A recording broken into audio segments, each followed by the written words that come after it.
Sup, y'all? Welcome to the Press on Sports podcast. I'm Jack Vita. Today is May 7th, 2019. It's been a while since I've podcasted, so before we get to the action today, which will be a MLB Season Preview, long overdue, 1 month late, I'm going to tell you where I've been and why I have not had any content out for the last few months. So, in mid-February, I had thyroid surgery. My thyroid was removed as a way to treat Graves' disease, an autoimmune disease that has been affecting my life for the last few years. So, I've been slowly recovering. I'm not quite back at 100%, but I'm well enough to podcast. So, I'm back in the game, baby. Let's do it. So, today is going to be a great podcast. I've got Jordan Morandini joining me in just a second. We're going to talk about everything with the MLB Season Preview, and this is going to be a little bit of a different preview from the one we did last year because of my health, we weren't able to record a season preview before the season starts as we normally do for these, but this will be a little bit of a hybrid of the picks that we've made. We locked in our picks before the season started, and we'll also react to a little bit of what we've seen over the first month of the season. So it's going to be a lot of fun. I can't wait, and I've got Jordan right now. Jordan, how's first place? That's the intro. Jack, you were hyping up this intro for the past 10 minutes. Hey, first place is phenomenal. I would ask you the same question. I don't think that's the case anymore after last night. Well, I would not be in first place because I am a journalist. You're going to pull that card? Fair enough. Let's talk some baseball. Let's talk some National League. Let's do it. Let's start with your division. The good old NL East. Yeah. Yeah. So, all right. I'm just going to... I told, before I brought you in, I told the folks at home that what we're doing is a little bit of a hybrid format because the season already started, but you and I locked in our picks. We have stood by those picks. We'll incorporate a little bit of what we've seen over the last month into this, which I think will be a fun little wrinkle, fun little talking point. How has the NL East held up compared to what you were expecting, Jordan? Because there was a lot of hype on this division. I didn't quite buy into the hype, but I'm curious to hear your thoughts there. Yeah, it's a good question, honestly. I think for the most part, it's been a lot like I figured it was going to be. Now, there's some teams in this division, like the Nationals, for example, who have had a very injury-riddled season so far, especially in terms of their 1 through 8. Where they've lost Rendon for extended periods. They've lost a couple other guys. Trey Turner, another one, for a couple games here. And they've started to fall off a little bit. But I do think, for the most part, this division, Jack, is pretty much where I kind of expected it. I thought the Phillies and the Braves would probably be the top two teams, especially depending on the health of the Mets, which has, kind of fallen off. And, of course, the Nationals as well. I think when you looked at this division initially, it's a division with a lot of upside, but it's a division with a couple of teams that could very easily falter. And I think so far that's kind of stood true with the Phils. And I guess the Braves, 1 game over 500, excelling kind of early in the season. And then you have the Mets and Nats, who have faltered a little bit. Nats got off to a solid start. They're down to 14-20. And then I think it's pretty clear the Marlins are the worst team in this division. And I think maybe the worst team in all of baseball. Well, the Marlins are the only team in the National League coming into this year that I think did not make any moves that indicated that they were trying to compete this year. Oh, no doubt. That's how I read the Marlins. Yeah, no doubt about it. I mean, they do have some pieces. When we're looking forward and we're saying, okay, 3 years down the road, who's going to be at the top for the Marlins? They have some good pieces. I like Caleb Smith. Yeah, I like a lot of their young arms. I like Caleb Smith. I like Jose Urena. They've got a couple other young arms in the rotation. You look at their everyday players, though, Jack, and it's like, they traded for Jorge Alfaro, who I think is a good bat behind the plate. He's a former Phil, of course. but not good defensively. You look at some of their other everyday bats, the Starling Castros of the world, the Neil Walkers. These guys have kind of been all over the place. The Curtis Granderson is still somehow starting every day in the league. So yeah, I think there's definitely some promising points, but I'm with you. It's not like this team was going to try to win now or win this season for that matter. And that's what I think makes the National League so interesting this year is the fact that there's 14 out of 15 teams that made at least some sort of move, or even they didn't have to make a move because they're already a good team. You saw, we'll get around to some of these other divisions, but we saw the Reds, we saw the Padres, teams at the bottom, the Mets in this division, making some splashes over the winter, and very slow moving winter, of course. It's still winter, by the way, here in Chicago. It's winter. It's winter everywhere in the north. It's that time of year. Yeah, so I think that makes it really interesting. To tell you the truth, Jordan, I thought this division was really overhyped coming into the season. When you say overhyped, describe why. Well, I know that there were two divisions that people really seem to be talking up in terms of being open. And while I think this division is open, I don't necessarily think that makes it a great division. That's fair. It seemed like everyone was saying NL Central or NL East, which is the superior division, because they were looking at there are potentially 4 really good teams in the NL East and 5 teams that could be really good in the NL Central. Obviously, in no season are there 5 really good teams in the same division record-wise, because someone's got to take the fall. Of course. But I didn't quite buy into that narrative. I thought that the Nationals and Mets, in terms of upside, I'd say the Nationals at their very best are maybe a 90-win team in a perfect world. They have a great pitching rotation, and obviously the Mets do too. But realistically, I thought these are two teams that are going to be 80 wins 81 and 81, 500 baseball at best, because you look at the Mets, no run support last year. Yeah. I know they got some guys, but those pitchers always get hurt. I'm always out on the Mets, though, it seems, right? Yeah, you're never high on them. And I think it's completely fair given their injury history with a lot of their key guys. And really their lack of production from some of the guys who, a couple of years ago, people thought were going to be the next big thing. Yeah. And I think it's really interesting because there are 2 different ways you could look at the Mets pitching issues in terms of injuries. Is it that they're attracted to players that get injured more often than others because maybe they throw more max velocity and they like that hard throwing guy, and these are the type of players they draft or trade for in the case of Syndergaard? Or is it the way that they're divvying up their innings, that they're not using them properly, especially after you had that public falling out with Matt Harvey that started 3 or 4 years ago, where he was not wanting to pitch past his innings count, and they kept going with him? Think about 3 or 4 years ago, Jack, and Matt Harvey was like, he was the one in this staff. Yes. He was the one, that 3-4 years down the road right now, he was supposed to be that big ace. How far of a fall off has he had? DeGrom and Syndergaard were like rookies at the time. Yeah, exactly. Yeah, I think I see where you're going here. I'm with you. I think there's good depth in this division. So I think, if you have a 4th place team that has if the Nats finish 4th in this division, and you have a 4th place team with upside that may win 90 games at their best, and they finish with 81 wins. I mean, a 4th place team with 81 wins, that's a solid division. I see where you're going, though. I think what you're saying here is that the tip top, so the Phils maybe Atlanta at their best, the tip top of this division, do you see that as maybe not as strong as some of the other divisions here?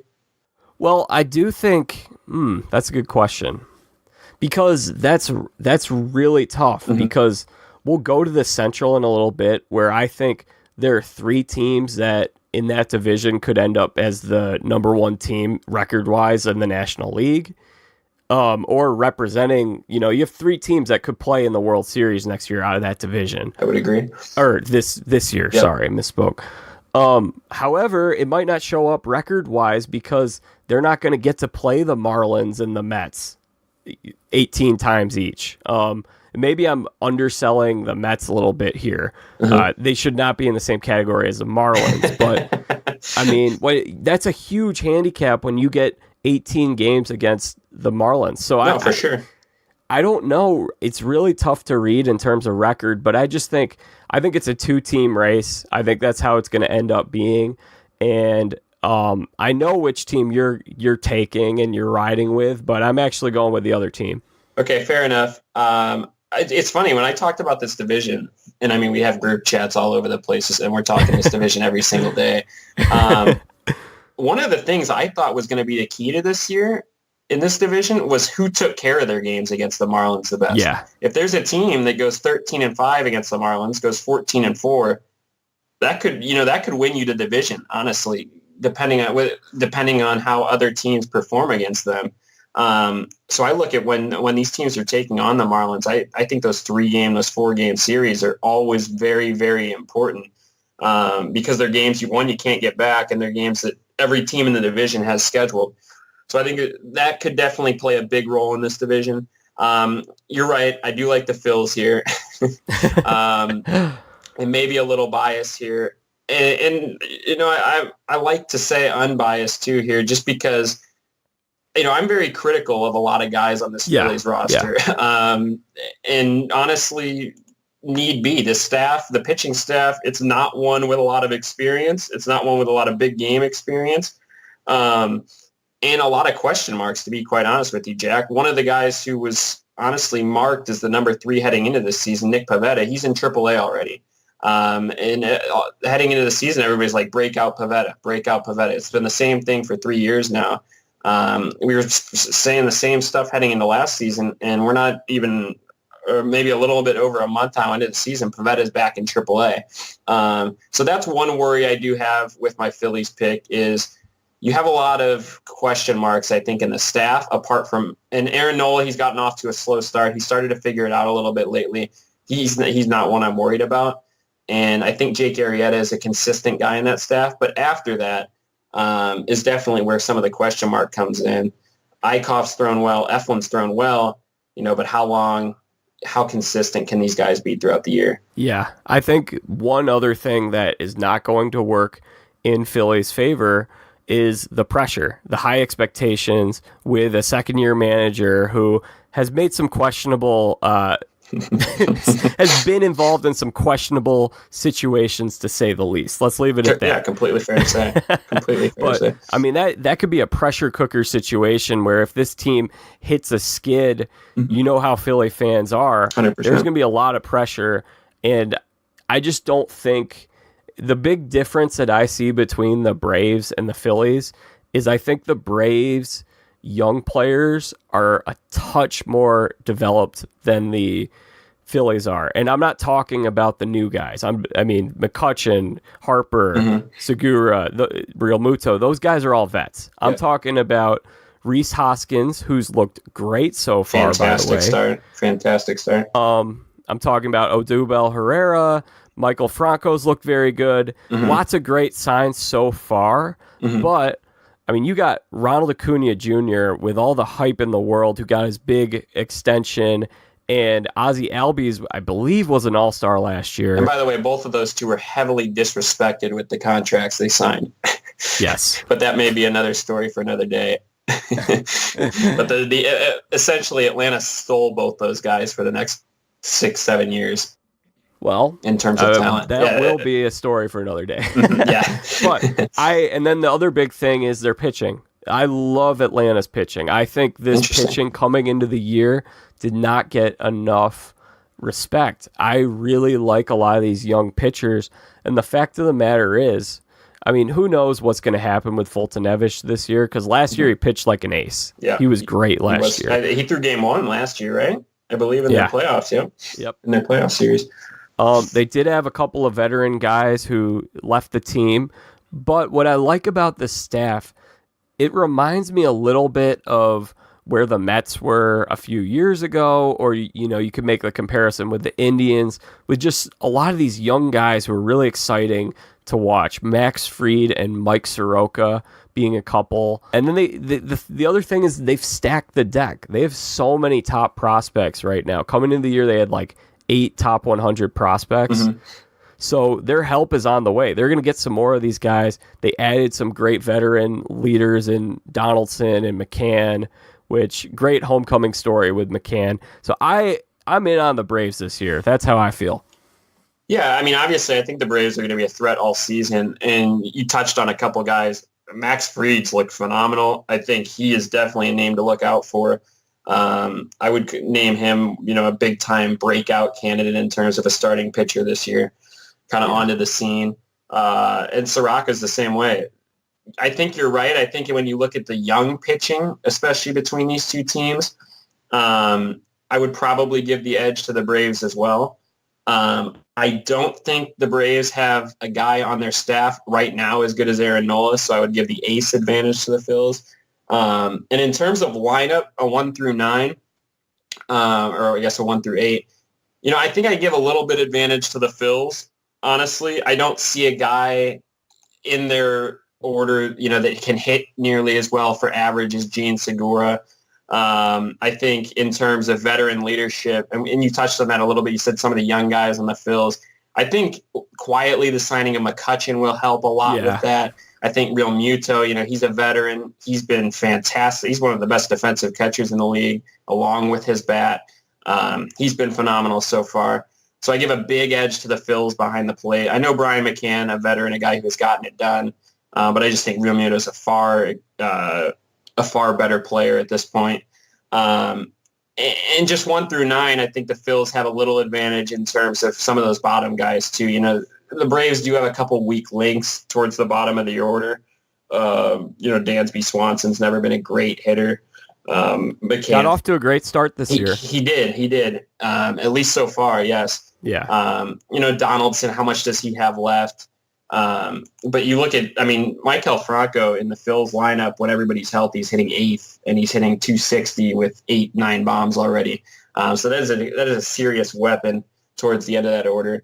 But I'm with you, Jack. I think these two teams probably are the two primaries. Honestly, if we would have talked 3 weeks ago, I would have said the Nats would have been right there. I was a little bit big on the Nats heading into this season. Understandably so, with that pitching staff. Yeah, I think the staff is, and I think it's good enough to where I think they will be there all season. I know they're 6 under 500 right now, but no team's going to be able to win when they're missing like 4 out of their top 5-6 bats. I expect Washington to be there. I think the Mets finished 4th in this division, and obviously Miami 5th. What I love about baseball right now is, though, you look at all these teams, and even Miami, but the top 4, there's some guys with some serious upside, and we'll talk about it in every division right now. Baseball's in a great spot with some of these young guys everywhere, man. Rhys Hoskins for the Phils, Acuna for Atlanta, Washington has Robles, and the Mets have Alonso. These are teams with just guys who just so much excitement, and even if your team's struggling, you still have some guys to cheer for, and I like that a lot with where the league is at right now. Yeah, and also I think there are a lot of, going off that, specifically young pitchers right now, that there's a young guy on each staff that I really love to watch, because I like watching dominant pitching. Yep. So, yeah. Lots of guys. We'll get to them. Let's go over the NL Central. But just to finalize this, you've got the Phillies and I've got the Braves. Yes, sir. All right. Let's go to the NL Central. How about this division? Oh, yeah. How about this division? And I know your take on these teams, and I know how high you are on even some of the lower tier teams in this division. Yep. So I'm going to let you lead off here. I know how you feel about the Cubs. Let's start. I know you really, really liked what Cincy did this offseason. Let's start there. Yeah, I like Cincy. I don't think coming into this year, I actually thought they were still going to be the 5th best team in the division just based on division strength. But I think they're probably a year away from really being a legit contender in this division. It's been a weird start for them because I believe if the stat is still correct, it was correct last week, they were top in the National League in ERA. They had the lowest ERA. Really? So their pitching, which has been their kryptonite, is their strongest suit right now. They're not hitting right now. And one of the biggest things, the reason why I'm lower on them than I was like around February is losing Scooter Gennett. He has been such a consistent cog in that lineup for the last 2 years, where last year 310, 25 homers, I believe, 100 RBIs, does not get enough love. No one loves Scooter Gennett more than I do. That is a fair quote right there. I've heard more about Scooter Gennett in the past 2 years from you than anywhere else combined. Did it make you respect him more? I would say, yeah. I would say my views on him and maybe the Reds as a whole changed a little bit, paying more attention to him. But there are still a lot of guys to like in this Reds lineup in terms of young players.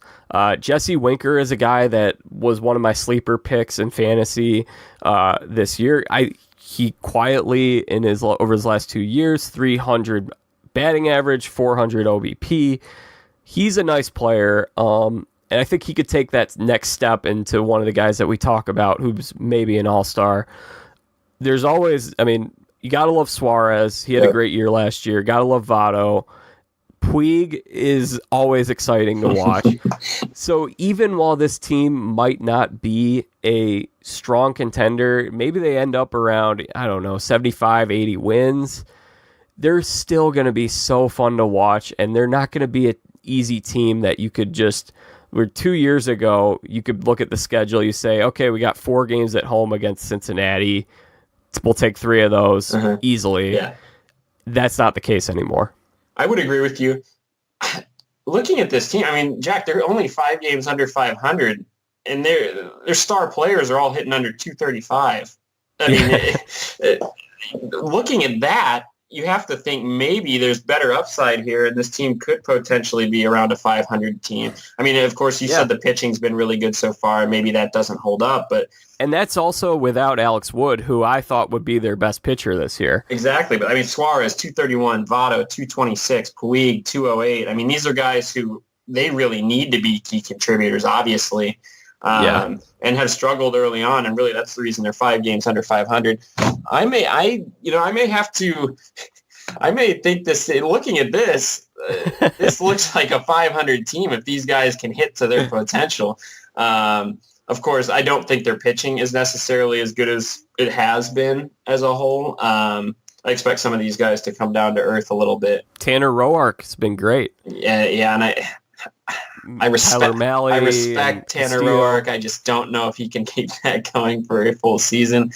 But yes, Castillo's legit though. True, they have gotten some good innings from some of these guys. Yes, Castillo is probably, I would say, has the best chance to maintain what he's done so far this season. Tanner Roark, that's the guy from the Nationals, correct? Yep. Yeah, he was not a great piece for them.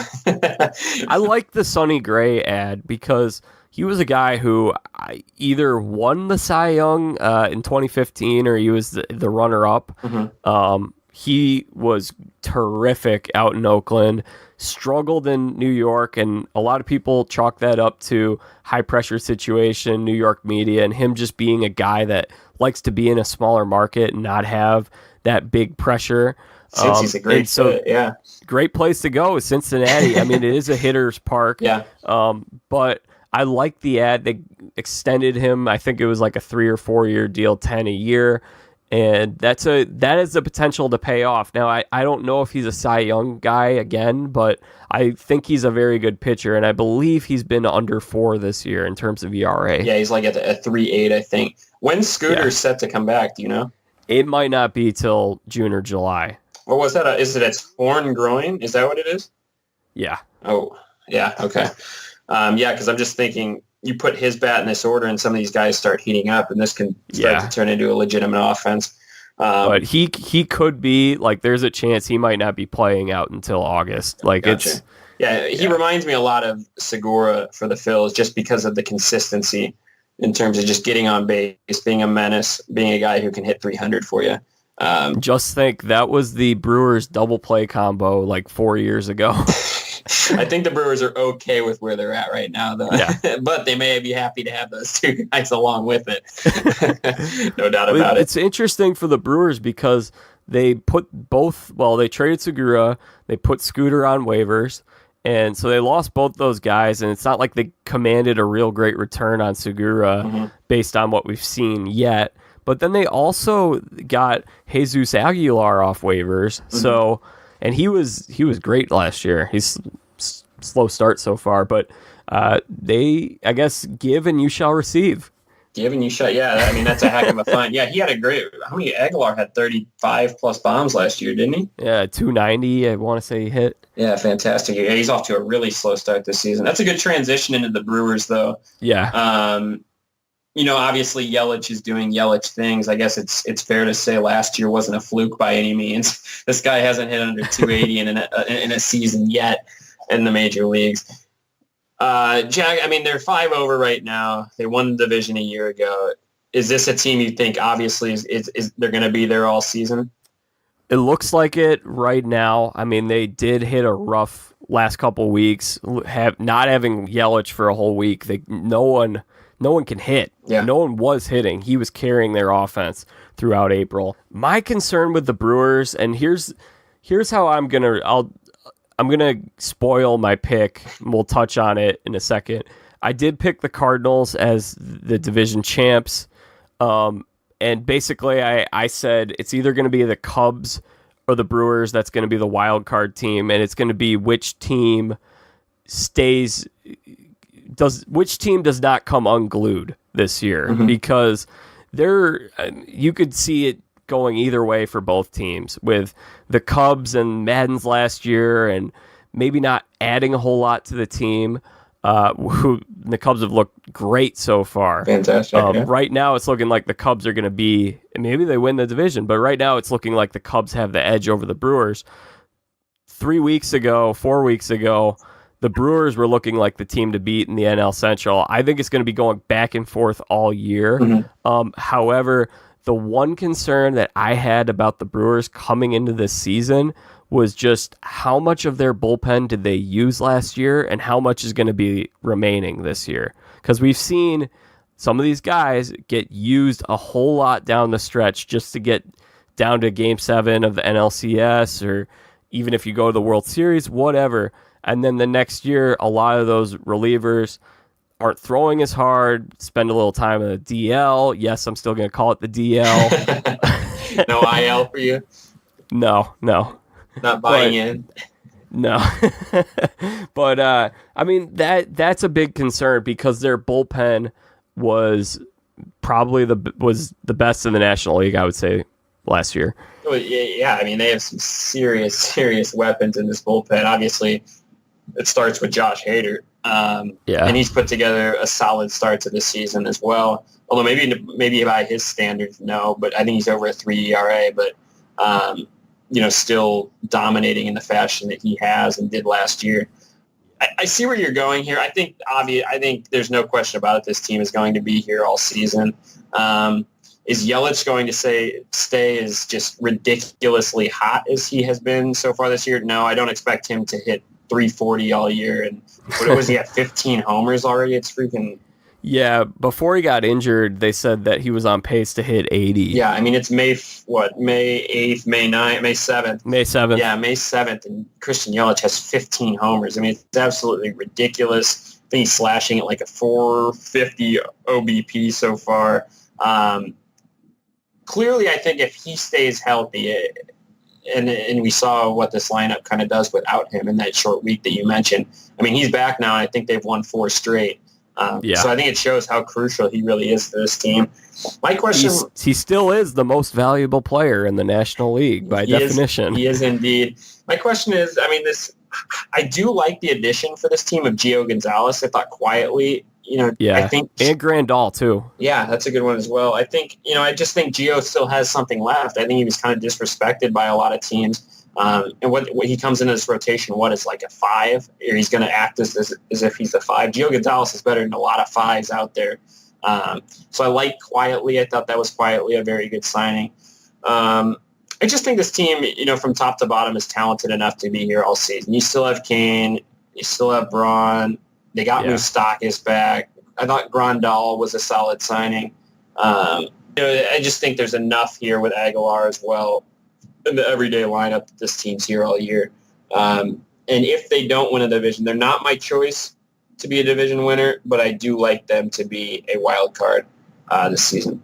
All right, interesting. Well, I'm not going to, I will say the wild card thing, it's basically just flip a coin between this team and the Cubs. For me, that's the way I see it. I think that's the way a lot of people view this division, to be quite honest with you. I mean, that's where we're at. That's where we're at with a lot of these teams. The top three teams in this division, I think you can make a case for all three of them, and there's not really a true argument to it. One thing that you mentioned in terms of Kane and Yelich, I think that goes unnoticed by a lot of the casual baseball fans is the importance of outfield defense. That's something that I'm very high on, I think is very important. In the Brewers last year, I believe were number one in the National League in defensive runs saved in terms of outfield with those two guys and whoever the third guy was, because they had a platoon with right field Ryan Braun and you name it. I was looking at something where it was like the top four teams last year in outfield runs or defensive runs saved among outfielders combined were the Dodgers, the Brewers, the Braves, and the Rockies, I believe, was the top four. Sounds like those were pretty important stat. those were your four NLDS teams. I'm going to have to fact check that to make sure how right it is, but it's something along those lines. At least three of those teams were in the top four. Or, you know what? They were four of the top five. The other team was the Diamondbacks. Okay. So, who had a great year up until the final month. Interesting. Yeah, I mean, obviously, I think defense is heavily overrated in the MLB. Everybody's always going to look at the numbers. What are they hitting? How many homers do they have? How many RBIs they have? Are they stealing any bases? You're never really talking about how they are defensively. Did you say overrated or underrated? Underrated. Oh, okay. No doubt about it, underrated. And yeah, I think pitchers can be very happy when you have guys like Yelich and Kane making plays out there for you. I'll put it at that. All right, let's talk about the Cardinals. So did you have the Cardinals winning this division too? No, I did not. I have them as a wild card as well. Oh, wow. Yeah, I think I'm big on this division. I think this division's good enough to where I would not be one bit surprised if there's three playoff teams.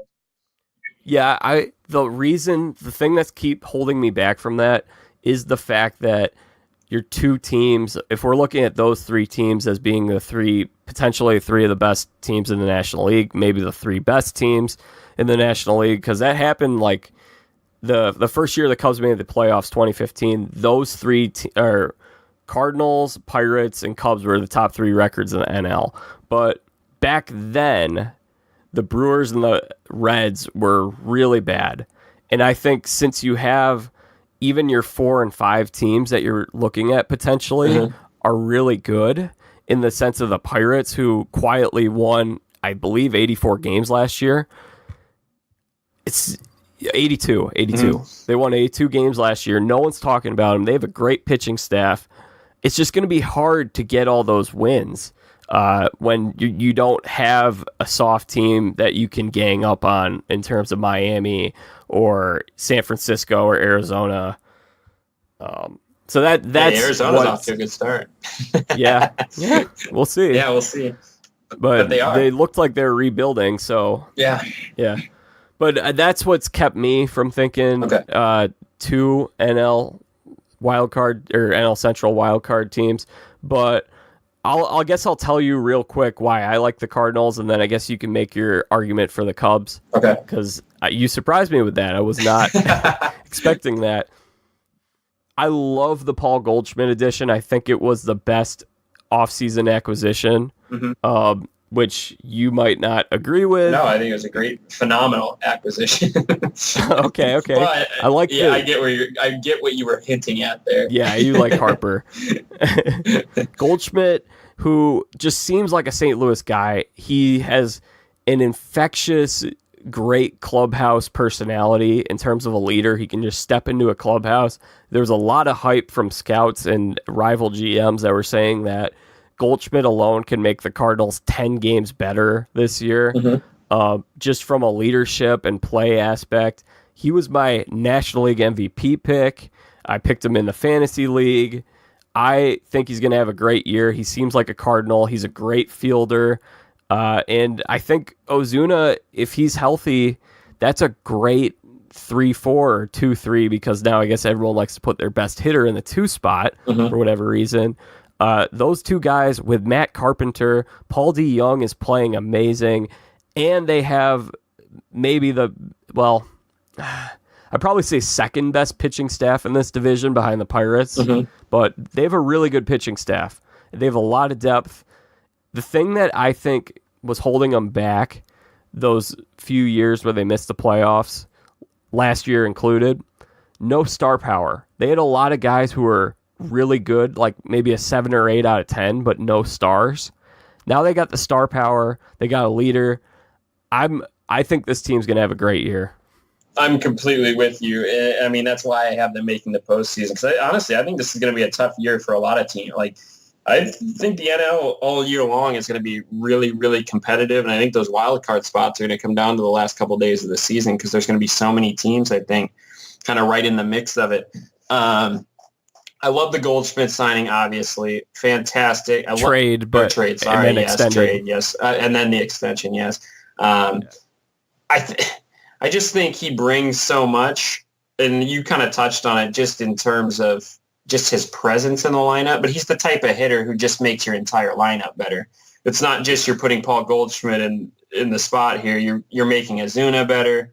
You're making the guys around him better. DeJong has had a good year as well that you touched on. This staff, I'm not as high on this staff as you are. Flaherty and Mikolas at 1 and 2, I really, really like that combo. It's hard for me to put too much of an investment in a guy like Wainwright at this point. He hasn't been great the past couple of years, obviously.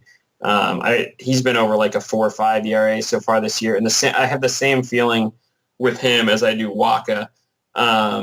It's just, I don't know. These guys are veterans. Waka had a pretty good season last season. I just don't know how much those guys have really left in the tank in terms of being kind of elite starters, or at least very good starters in this league. Is Carlos Martinez ever going to pitch again? That's a fair question. A fair question. And I think out of their 5 spot right now is who, Dakota Hudson, maybe? Yeah, that's who the Phils are. The Phils play him tonight. But again, he was a reliever last year who's now into a starting role. So I'm not as big on this. I think Flaherty and Mikolas is a great 1-2 punch. It's just after that, there's kind of some question marks for me with this rotation. But I do really, really like what they did lineup-wise, and I think they no doubt got better. And I think they're going to be there all season. Do you want to transition to the Cubbies now? Yeah, and one other guy, I was just going to respond to your pitching thing, which I guess they're pretty close to the Cubs in terms of pitching. I'd say those 2 teams are probably right behind the Pirates. Pirates have the best pitching staff in the division, in my opinion. But I think they're pretty equal to each other in terms of pitching, I should say. And then the other thing I was just going to say is that there is one guy that I like who has bounced from AAA to the show. He's pitched in the bullpen. That's Daniel Ponce de Leon, who had a great start for them last year. If he gets another chance to start, look out for him, because I think he could be really good. Interesting. Okay. Definitely keep an eye out. So, the Cubs. So I'll tell you why I'm not as high on them. I was not as high on them coming into the season as you may have been. Lots of concerns in terms of bullpen, which really did not look good at the start of the season.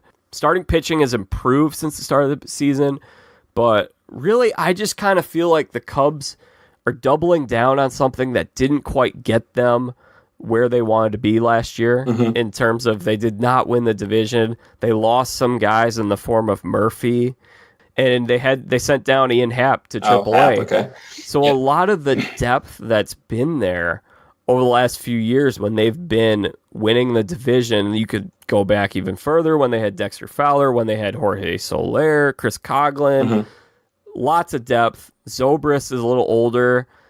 I just didn't see them doing a whole lot to make their lineup better from last year, which is a lineup that had 40 games where they scored 1 run or fewer.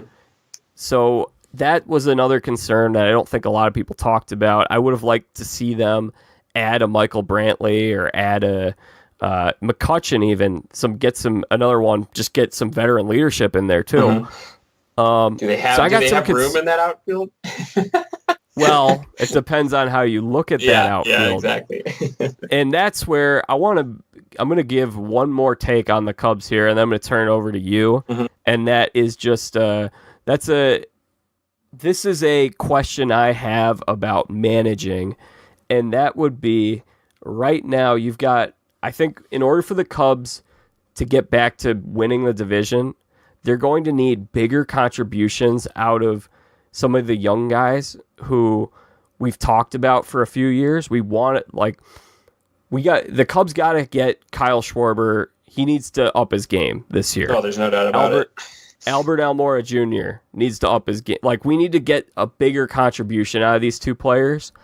And so what boggles my mind, it doesn't make sense to me, is why neither of these guys are playing every day to start the season, where, in my opinion, the best way to develop a young player is to get them as many big league at-bats. If they've succeeded at every level and now they're at the bigs, get them at-bats every day. Get them playing every day. And right now, you don't have the kind of depth and competition, whereas last year, I could understand you wanted to get Happ in there a little bit. He's another guy who's a top 10 pick. Both these guys, top 10 picks.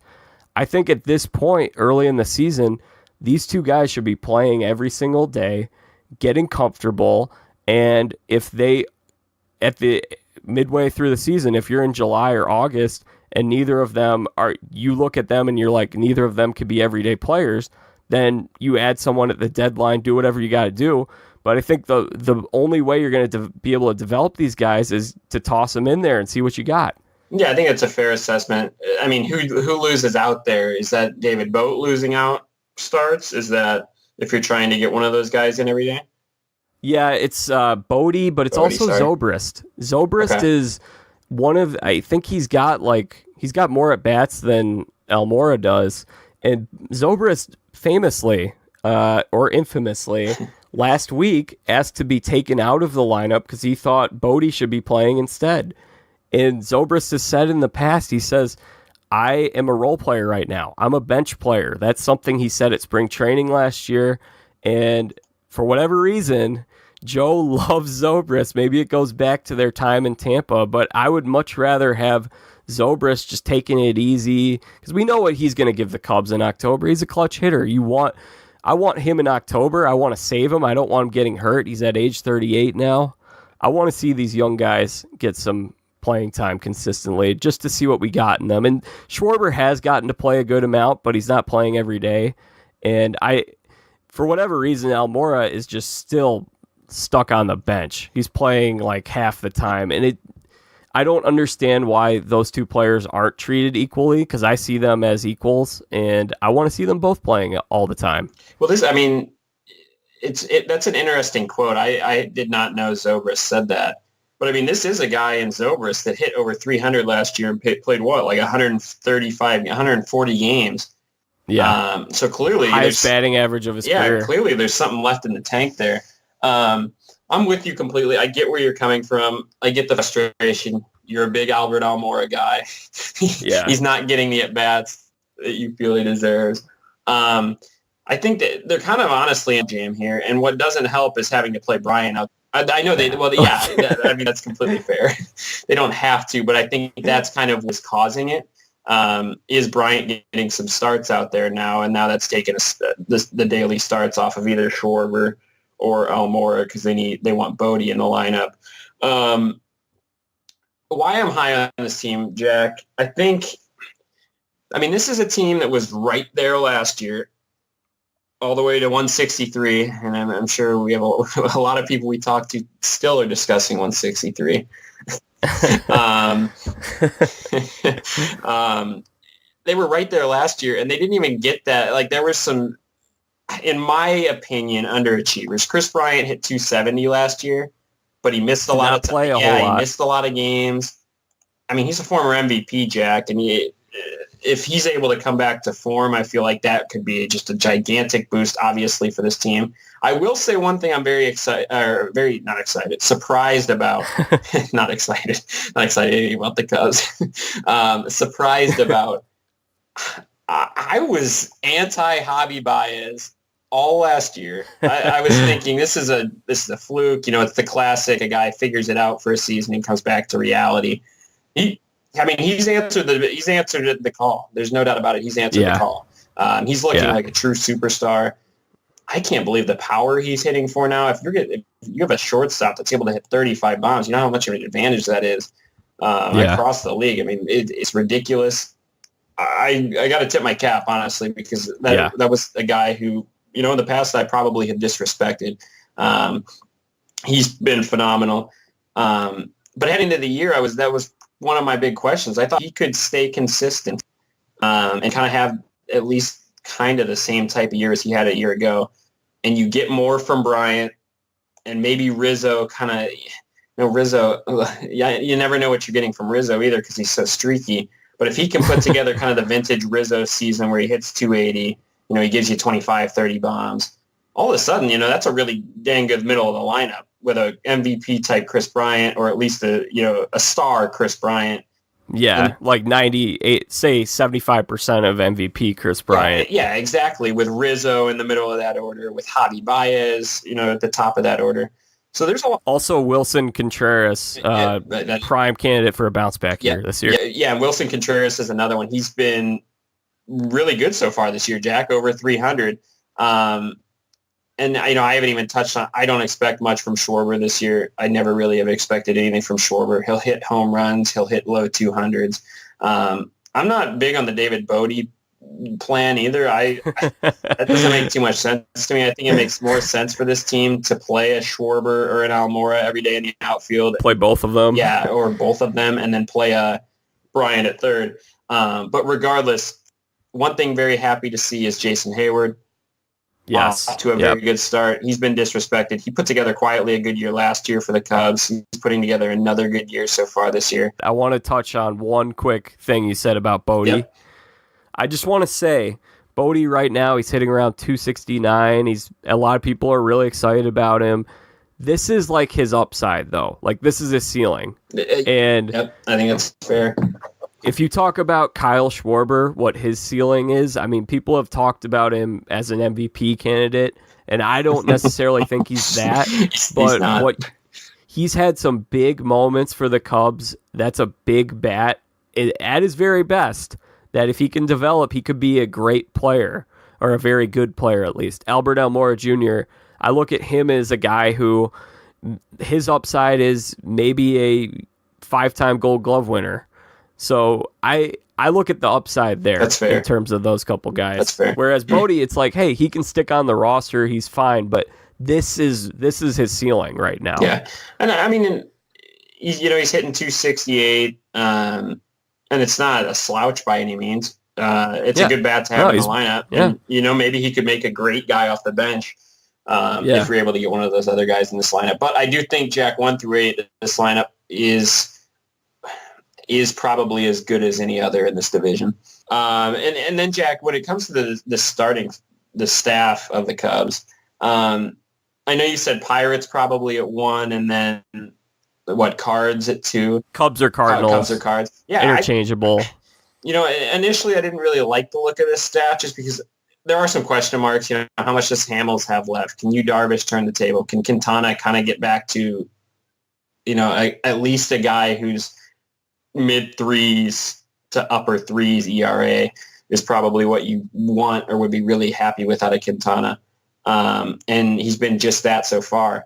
I like this staff a lot given the experience. I think that is where this staff will perform best. And I think that's where that's the staff is just as dangerous. Because you look at the Cards, their top two are young guys. You look at the Cubs, their top two are John Lester and Cole Hamels. Those are two guys who have won big-time ball games when it has mattered in the postseason. You sold me. So, and Cole Hamels. Yeah. So, yeah, exactly. And Kyle Hendricks, really, too. I mean, he's pitched big games as well and won some big games for the Cubs, too. So, to me, I mean, when I look at this staff, and down the stretch, I think if this team can get in, if this team can get there and get in, and I think their lineup's good enough all year, and I think these guys will be good enough, I really like this team's chances given the staff and given, some bounce backs. You're going to need some bounce backs. Can you Darvish bounce back? And I know he hasn't been very good so far this season, but you're looking at Darvish differently this year because a year ago you were looking at him as, well, maybe he needs to be the number one. Maybe he needs to be the number two. Yeah.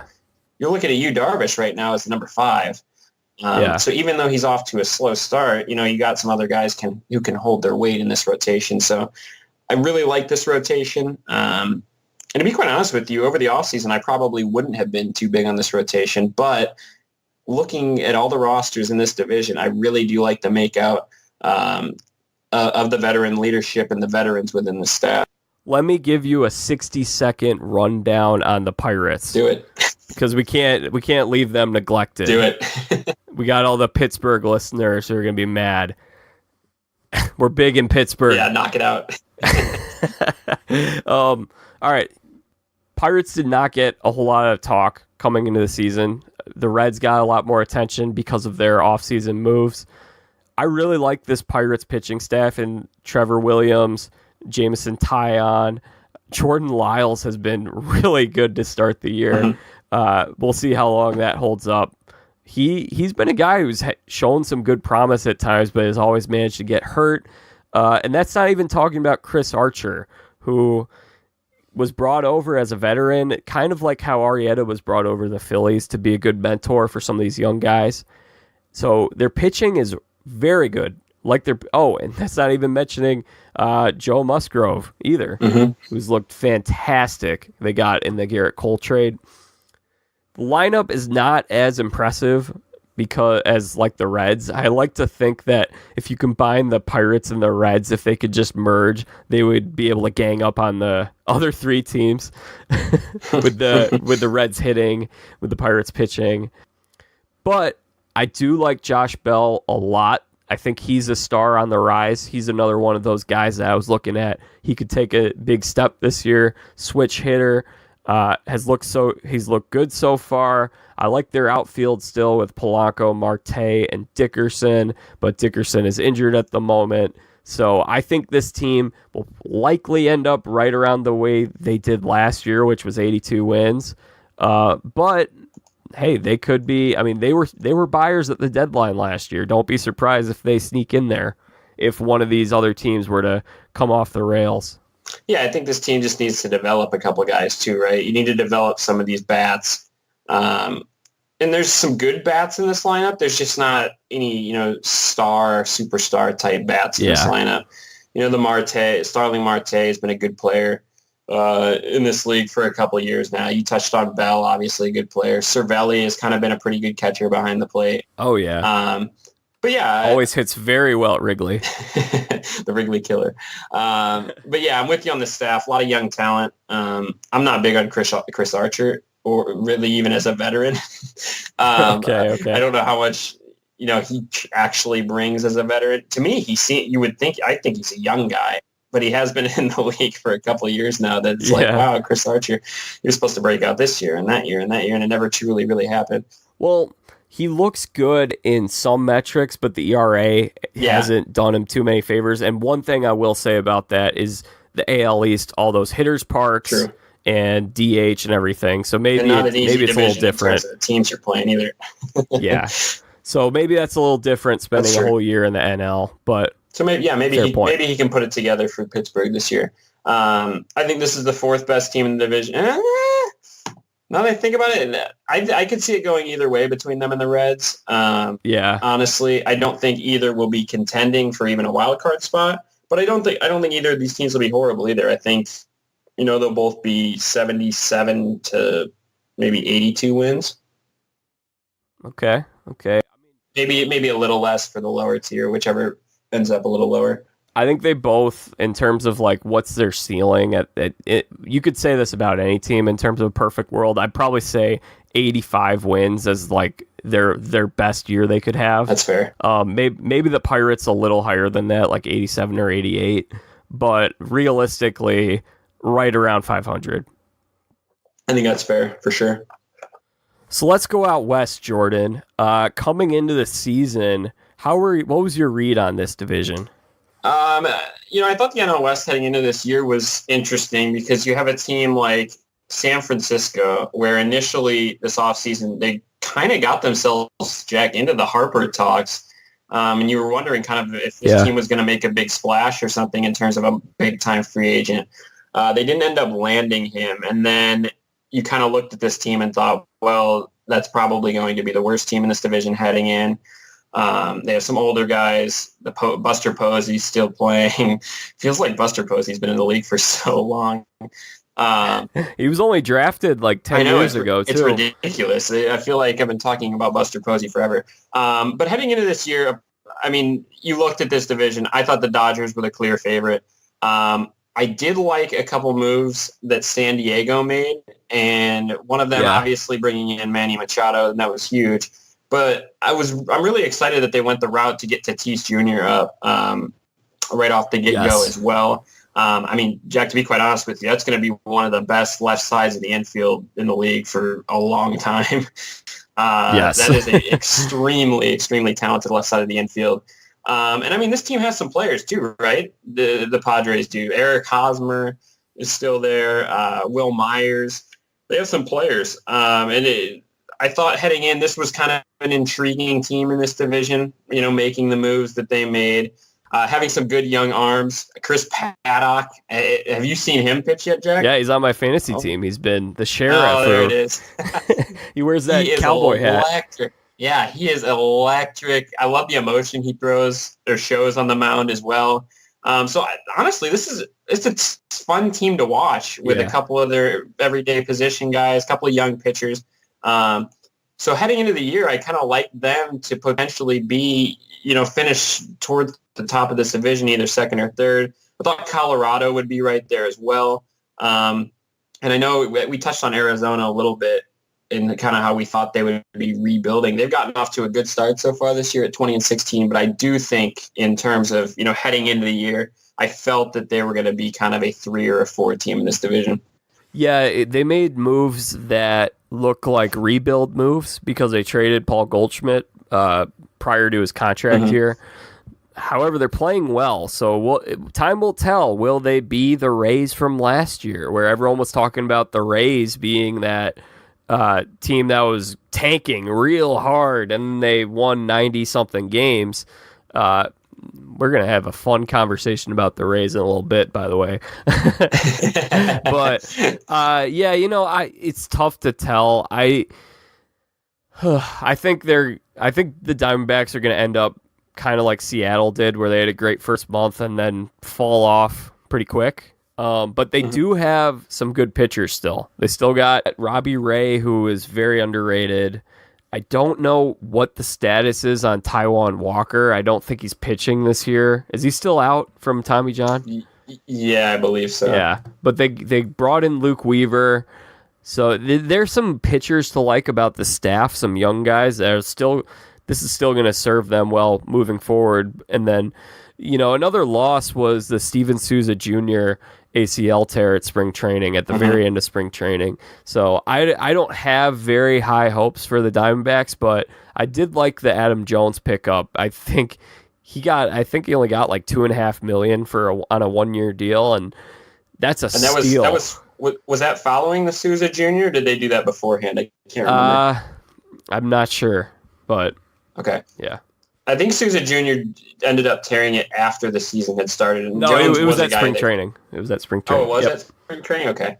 I think the Diamondbacks, look, there's a couple guys, and honestly, Adam Jones, for the deal he got, he's had a great year so far, hitting 275 as an everyday guy playing the outfield for this team. You touched on their rotation. I do really like the rotation here for the Diamondbacks. Obviously, Greinke at the top, and then I Robbie didn't even Ray, mention Greinke. Yeah. I was gonna. I was thinking they might trade him. So. Well, yeah, and he's off to a great start, Jack. He's 5-1 with a 3.42 ERA so far. So yeah, I mean, there are some intriguing parts, and they've gotten off to a good start. It's just I don't know if they have enough bats to kind of stick around towards the top of this division as the year goes on. Yeah, and San Diego, I'm with you on. I also came into this season, I'm like, I think this team is probably going to be one that's just a touch over 500. That was my read on them. They could stick in that wild card race. I don't think they'll end up in the wild card spot, but I thought they could be I would say surprise, but I don't think it's that big of a surprise, especially when you bring in a player of Manny Machado's caliber over the offseason.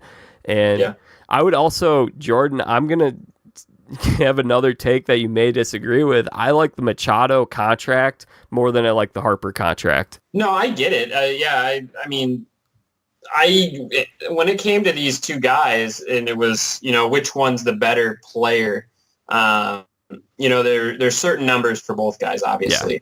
But I think there's one clear difference, Jack, and if Manny Machado is playing third base, he's a far better defender than Harper is in right field. Yeah. And with Tatis Jr. at short for this team, he's going to play third base every day. I think I'm not going to go out and say I love the contract much more than my boy Bryce.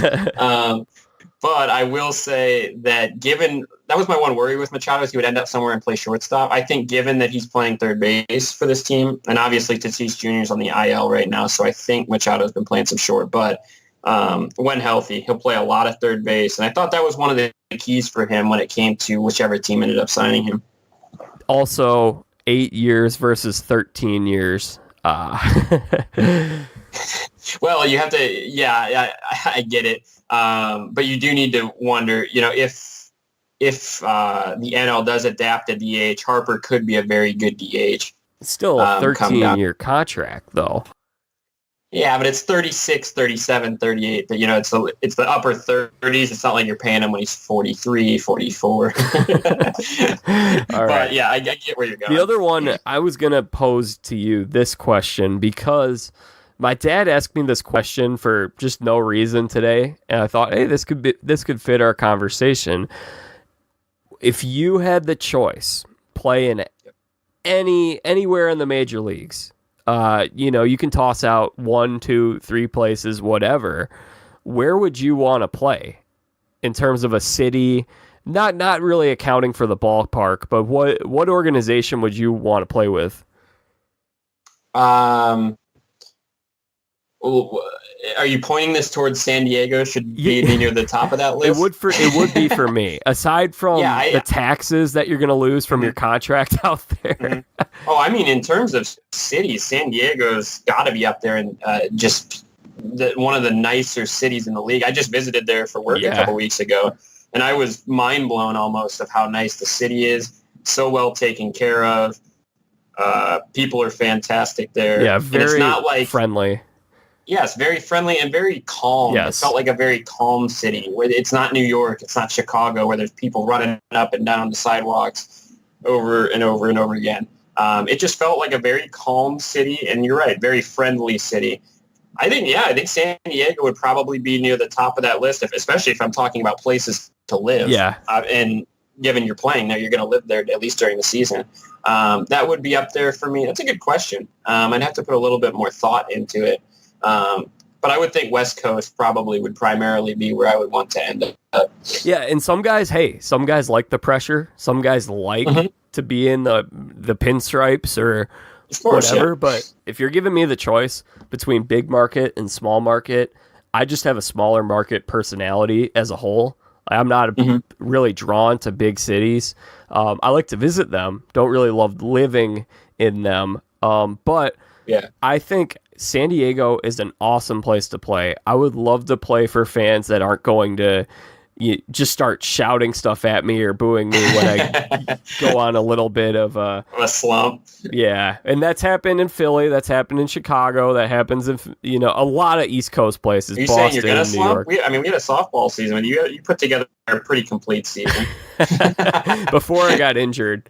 Yeah, for the senior campaign. Yeah. you were on the IL all season long. DL. Hey, it's the IL now. But it was the DL then. Yeah, DL then. Good point. So I would point to San Diego, and past that, I mean, look, I would think about LA and Anaheim too. Oh, 100%. Yeah, I was looking up and down kind of while you were talking there, and yeah, I think the Angels would be a great fit. San Francisco would be pretty high quality. There's a lot of West Coast teams. Even Colorado, I think, would be really cool. Yeah, get your numbers up as a hitter. Mm-hmm. Yep, great. Yeah, I guess if we're talking, where a hitter wants to end up, there's no better place in Colorado. So, I would think a lot of those West Coast teams, I think, would be the majority of people's primary choices. Yeah. So I totally understand why Machado went to the Padres. I think it was a great fit. Warm weather too. Northern California, not quite as nice, but Southern California, 80 degrees pretty consistently. Not going to get much hotter than that, and I can totally get used to that. So. Well, yeah, I mean, look, I'm not going to complain about 65 and sunny either, 70 and sunny either. I mean, Northern California can work as well. Yeah. Let's talk about some of these other teams you brought up. I really loved the addition of Daniel Murphy to the Colorado Rockies. I think he just came back from his injury. I think he's going to have a really good year. He could bat 350 in that park. Yeah, when you brought his name up, that's what I was going to touch on, is there's not a better park for him to play in. And I mean, year in, year out, he's proven to be, Jack, one of the better hitters in terms of average in the league. He's just a guy who gets it done regardless of where he's at, because he's been all over the place now. He was with the Nats, the Cubs for that stint. Now he's out in Colorado. Was he with anybody before the Nats? The Mets. The Mets. Yep. Okay. Yeah. Oh, I'll always remember that Mets series. Oh, that was I think I went to one of those games in that series. Yeah. I was there too. My yard. But yeah, I mean, so he's kind of been all over the place, and really everywhere he's been in terms of his bat, he's produced shit. Yeah. So they lost LeMahieu, but LeMahieu had a down year last year. You replace that bat with Murphy, who is going to play first base. So they do lose some defense in LeMahieu, who is a Gold Glover. I like this team a lot. I like their young pitching staff. This team's come out of the gate slowly. They had a very slow start. Started to play a little better, but I think they're slumping right now. But Kyle Freeland is one of my favorite pitchers to watch in this league. There are a couple other guys on this pitching staff as young guys that are very intriguing to me, and I think if you can get a couple of them to take the next step in their development, their pitching staff could be pretty good. And that's German Marquez, who almost threw a no-hitter earlier a couple weeks ago. And then you've got Tyler Anderson and John Gray. John Gray being that top 3 pick who was either picked the pick before or the pick after Chris Bryant in that 2013 draft. So there's a lot of pressure on that guy. I like him. I hope he takes that next step, because there's always that pressure when you're a top 3 pick, and especially as a pitcher. So that I think is going to be a big key for their success this year. I actually ended up picking as the division champs. Interesting. Yeah, they've gotten off to a little bit of a slow start. I think they're 16-20. Yeah, looking at the standing 16-20, but a lot of that has to do with a lot of other guys underachieving so far. 3 of their everyday guys are in the 198, 186, and 177. Ian Desmond, Hampson, and Reynolds. And then I think Murphy's back. Murphy's fully back now. He's not. He's not playing every day, is he? He will be. Yeah, I think he will be. Okay, so he's back now, and I think that takes Reynolds out of the everyday lineup at first. Yeah. Murphy has been playing every day. Yeah, okay. He's gotten off to a little bit of a slow start, too, since he's been back. He's only hitting 180. So there are some bats in this lineup that have been underachieving. And that's kind of led to, I think, this slow start. And along with that, Jack, a couple of their arms have gotten off to slow starts too. I mean, Freeland's only 2-5 with a 5.9 so far, and he's coming off a really, really good year a year ago. Yeah. So had a DL stint as well. Yeah, exactly. Okay. So, I mean, if he can get back to form, that'll kind of be a key piece to kind of propel them. Again, I think them and the Padres will be battling for second in this division. I like those two teams to finish second and third, and I like the Dodgers to win this division. Yeah, if there's one pick that I could change, it would be the Dodgers, because after the season started, I'm like, it seems so obvious that the Dodgers are, and now they've got Seager back. They've got Bellinger is playing like an MVP. They have been at Buehler too, is emerging as an ace type pitcher. So that team looks fantastic. I do wonder, however, if they're going to have the juice to get back to a third straight World Series. Yeah, and I think the big thing there is potentially the rotation. They have these guys who they've had forever. Kent Maeda, Ryu, Buehler's been there. Buehler's off to a pretty solid start this season. Rich Hill. Rich Hill. And I mean, how much does Kershaw have left? That's probably a key question too. I just think the lineup is good enough to win this division straight out, though. They have one of the better lineups in the NL. And that's without Cody Bellinger hitting 400 plus with 14, 15 bombs already. You said MVP. I mean, he's playing like literally the best player in baseball right now. Yeah. You touched on getting Seager back. They have Muncy in that lineup. They have Justin Turner. They have Jock Pete. I mean, there's a lot of power. Same guys they've really had for a couple seasons now. It's just a very dangerous lineup. And in terms of this division, I think that lineup, given that, some of these starting pitchers have good seasons, I think it's easily good enough to win this division. Yeah, and I do think, God bless the Giants. They're doing everything they can to keep competing. I like them going out and getting Kevin Pillar, who's an outstanding defensive center fielder. That's a tough park to play center field in. That was a really nice pickup, but I don't see them getting back to where they've been in the past. The Giants are kind of like where the Blackhawks were. You win 3 titles in 5 years, and then you just drop off really quick. Yeah, and I mean, it's time for a rebuild. When they were in the Harper talks, it was almost like this just doesn't make much sense. It wasn't a great fit in terms of, you sign a big guy like that, you're trying to go for it, right? You're getting Bryce Harper, one of those guys at 26, 27, 28. You're trying to win a World Series. You look at their everyday lineup, this just isn't a lineup I don't think that, has a chance to really contend right now. A lot of guys who have been there for a long time, but are kind of on the downsides of their careers. The Buster Posies, the Brandon Crawfords, the Longorias, these guys, they've been in the league and they've had great careers. Sandoval's still there. I think maybe even Sandoval is there. They brought him back last year, I believe. And they Jeff Samardzija and Johnny Cueto. All these guys. I do think Bumgarner is an interesting name to watch because I do think they may look to deal him at the deadline to a potential contending team. So from this roster, that could be a name to look out for a guy who may end up on a different team this season and potentially, obviously, given his history, make a big impact come playoff time. Yeah, it's also Bochy's last season with the club, so I think they didn't want to tear it all down for him. They may do that at the trade deadline. We'll see. But I like the fact that they're at least trying to win. And I got nothing against teams that want to rebuild. I don't like it when people call it tanking in baseball. We've talked about this before. Yeah, not the same thing. Yeah, they're not actively trying to lose games. They're simply trying just to. Not good. Yeah. Trade everyone who has value so that you can win as many games as you can in 2 or 3 years. Mm-hmm. Exactly. You're not getting the number one pick in terms of a guy ready to play right now in the baseball side of things. So I'll give you my NL picks right now, and then we'll go over to the AL. And so I had your division champs, the Braves, Cardinals, and Rockies. And then I had, as the wild cards, I had the Dodgers in there. Keep going back and forth between Cubs and Brewers.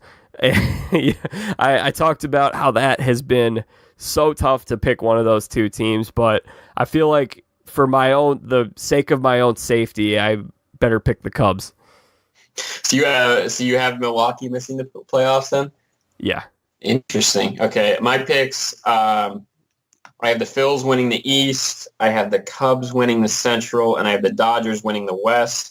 And then I have Milwaukee and St. Louis as my two wild cards. And if I look at the standings right now, I am 100% correct. So I'm hoping it stays that way all season long. Yeah, I said it earlier, but the main thing for me is I think the NL Central is going to be so tough that it's going to be really difficult for there to be three teams that all have good enough records in a crowded National League. Whereas I do think whether it's the Dodgers or the Rockies in that wild card spot, they're going to benefit from playing the Giants. They're going to benefit from playing the Diamondbacks. But look, those teams aren't that much of an easy out either. They're not the Marlins. There's one easy team, I think. Yeah, I think there's one easy team in terms. And I mean, that could propel the Braves or the Phils. You know, that could be, in your case, the Phils could make a wild card run just because they get to play the Marlins. I would say, my first team out would definitely be the Braves. Would you have a first team Brewers. out? Brewers okay. And then Phillies. Okay, gotcha. And then Padres probably. Padres and Pirates being the two after that. Mm-hmm. Gotcha. Yeah, I think Colorado would probably be right there for me. So, I mean, we have the same teams, just a little flip-flop on the division winners here and there and a couple wild cards. Well, it's good when we disagree. It's good for the podcast. It is indeed. All right, let's go out to the AL East. Jordan, I'm ready for a hot take. Uh-oh. I am going to tell you, which I would have told you 3 weeks ago when we were initially going to record this. Did not work out because of my health and everything. Mm-hmm. I'm ready to pencil in the Rays as your AL East division champs. Jack. The Yankees have had maybe 2 or 3 of their everyday starters for the past month, and they're 2 games back of a heavily overachieving Rays team so far this season. Well, are they overachieving? Because I think it's a fair question. Like, all right, I want to look up right now. I want to look up what their record was in the second half of last season, because I believe they had the best record in the American League in the second half. Really? Yes. So you're all in on the Rays then here. Yeah. Right off the get-go, we swapped to the AL, and you were all in on the Tampa Bay Rays. So yeah, the thing is that. And I've texted you a lot about this, have not talked about it on the podcast, but I read a book this past offseason. I highly recommend it. It was about the Tampa Bay Rays, and this was about the team 10 years ago when they went to the World Series, and it's called The Extra 2%, How Wall Street Strategies Took a Team from Worst to First. And there's a lot of really good stuff in there about how the Rays do business. It's kind of a Moneyball type read in the sense of this is a team that does not have the same kind of... all right, I don't know how I'm going to find this. This is going to be too long for me to find the second half record. But take my word for it, they have one of the best second half records because they started off very slowly last year. So this book is really good. Jonah Carey wrote it, who wrote for Grantland. I think he's at Sports Illustrated right now. And there's just a lot of really neat stuff in there if you're interested in front office stuff. And it's essentially, it's stock market strategies where you buy low and you sell high. Mm-hmm. And so what the Rays have done is they've sold high on players because they're not going to be able to extend a whole lot of guys. And they get a nice haul back. So they sold high on Chris Archer, and look at what they got in Austin Meadows and Tyler Glasnow, who Tyler Glasnow is pitching like a Cy Young candidate at the moment. I think he has been the Cy Young so far, Jay. Yeah. 6-0 with a 1.47. Phenomenal start for him. They also bought low on him because he was struggling in Pittsburgh. When it comes to the Rays, I'm going to be honest with you. Heading into the season, I did not have them as a playoff team. I had them as a potential, sleeper type team that can make a run and, can kind of battle for a wild card spot. I didn't think the staff would be as good as it's been so far this season. I mean, it's been absolutely phenomenal. You're getting a great year out of Charlie Morton so far at age 35. He's got a 2.52 ERA. Blake Snell has been pretty good so far this season. Glass now obviously touched on him. Heading into the year, I wouldn't have expected the staff to be as good as it's been this year. So tip my cap there. I just don't know if this lineup, Jack, I don't know if they're good enough to contend, especially in this division, when you stack it up against the Yanks' everyday lineup, when healthy, of course, and you stack it up against Boston's everyday lineup. Unless their pitching kind of is consistent in terms of as good as they've been so far this year, I would expect kind of in the next 2 months a bit of a slide for the Rays, and I wouldn't be surprised if, likes of the Yanks, when some of these guys come back, and Boston, a Boston run is coming at some point, if both those teams kind of hop over the Rays in terms of the division. But again, tip of the cap for the start. And, in terms of talent, they've got a lot of young guys, got some good young arms, and some good young everyday guys that are producing for them. So I guess there is a lot to look forward to here for the Rays. Yeah, you talk about, in terms of some of those position players, Austin Meadows, Brandon Lau. I still don't know why it's Lau and not Low. Hey, he's hitting over 300 so far this year. He's been great. Tommy Pham was another guy they bought low on. Great. Another great. That was a great move. Yeah. So they're really, if you're someone that's really into front office stuff and analytics, which I'm not the biggest analytically driven baseball mind, but I appreciate them. They're really neat. I love watching these kind of teams, like Oakland's done it in the past. These sleeper teams that figure out the cheat codes and they're ahead of the curve. And you really got to be ahead of the curve if you're one of these kind of organizations, because what happened after the A's started doing the on-base percentage stuff, everyone wanted to copy that. Everybody picks up on it, yep. And most of those teams have a lot more money than you do, so they're able to perfect it a little better than you can. Rays have won 2 division titles, by the way, 2008, 2010.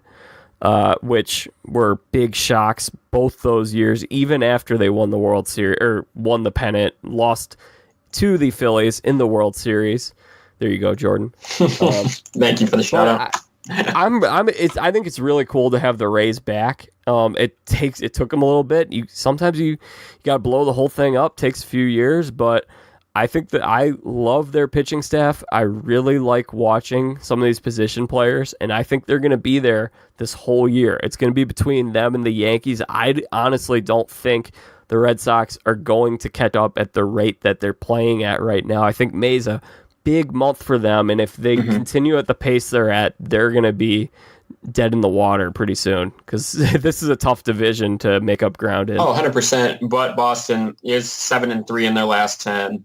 They got off to a really bad start, and they're already only 1 game under 500. So I would expect Boston to make a run here. So you have Tampa Bay winning the division, and then the Yankees at 2. I have the Yankees. Yeah. I have the Yankees winning this division. And obviously it looked a little better when half the roster wasn't on the IL. But I still think this team's good enough. I mean, the way they've hung on with all those guys on the IL is almost incredible, Jack. There's 7 games over 500. And they've been missing key guys. Stanton's been out. Judge has been out. Bird's been out. I mean, it can go on and on and on. But this team has hung on. And I wasn't huge on their staff heading into the year, but I did think there were some guys who could produce good innings. Obviously, Tanaka is going to give you good innings. I can't believe CC Sabathia is still pitching well at age 38, but he is. I mean, he's still getting outs. He's still doing a great job. He's off to a good start. He has a 3.2 ERA, and maybe the shock for them, Jack, is their starter Domingo German. He's off to a 6-1 start with a 2.35 ERA. He's kind of been the rock in this rotation so far that has held this team together so far. So they have so many injuries. And I didn't even touch on, Didi Gregorius has been out. Hicks has hurt. Ellsbury's hurt. Betances is hurt. I mean, you can go on and on. Paxton was supposed to be a key guy in the staff. He's been hurt. And there's still 7 games over 500. You have to believe that when these guys start coming back, the Yanks are set for a major run. Yeah, I mean, the one thing I would push back on is that they may have had the easiest schedule in the league so far in terms of, I'm looking at it right now, they've played Detroit, Baltimore, the White Sox, the Red Sox while they're playing badly, the Royals, the Angels, the Giants, the Diamondbacks, and now the Mariners, who are also not playing well. So, but you can't penalize them for that because you got to win those games. And so they're taking care of business. It will be interesting to see how good this team looks once everyone comes back. I think this is a team that's playing in October. I like the Rays a lot. I think the Rays are going to win the division. And I'm glad you touched on their schedule there. I think it's been a huge blessing that they've had that schedule given with all the injuries they've had. So when these guys start coming back and that schedule starts toughening up, you got your best guys out there. And if I wanted to make a counter argument to my own argument that I just made, there aren't a whole lot of great teams in the American League. So, I mean, it's not like it might not get too much harder. That is it. Yeah, I mean, that is a good point, especially looking at some of these other divisions. The Central, for example. Moving on in this division, I have the Red Sox finishing second in this division, obviously coming off a fantastic season where we all know what they did. But, I mean, you said you have these guys finishing third in this division, Jack, and yeah. I would guess not making the playoffs? Correct. Interesting. I wrote them off early, I will admit. I mean, coming in, I would have said Red Sox and Rays as your playoff teams, Yankees out. Mm-hmm. But what you've seen so far? Based on what I've seen so far, Yankees have been super impressive. Red Sox have not been. You do bring up the point that they've played a lot better. I'm concerned about Chris Sale, though. I know it's early, but the thing that concerns me about Chris Sale is his unorthodox throwing, his motion, his pitching mechanics. That's a guy that we've looked at in past years and said, how sustainable is that for his career? Is he going to have to change the way he throws? Is this going to be a Lincecum type of situation? Now, I'm not saying that he's Tim Lincecum. I think Chris Sale's got a lot of productive baseball left. But I just don't know what you can count on from Chris Sale if you're expecting him to be an ace at this point.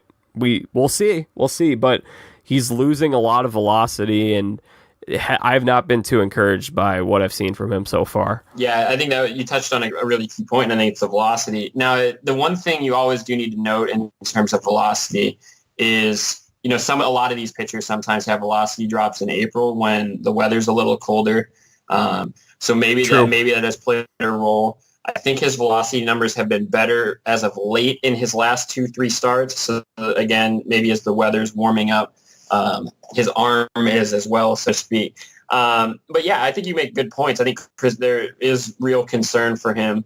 And a lot of it had to do. And you could look at the rest of the pitching staff too. That's some question marks. Yeah, that's what I was getting to, is that you have a lot of guys here who kind of overachieved or, threw a lot better than kind of expected a year ago. Is Rick Porcello as good as he was a year ago? David Price, what can he give you?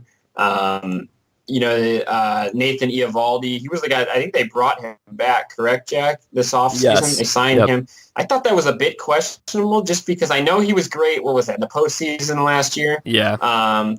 But again, like as a starter, he's never really shown that he can be great. I think he's already on the IL this year.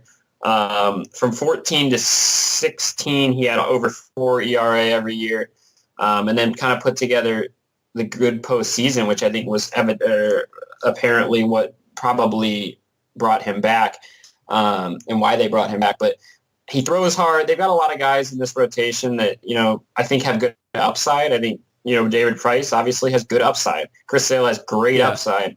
But I think you make a very good point in that, they're kind of question marks at the same time.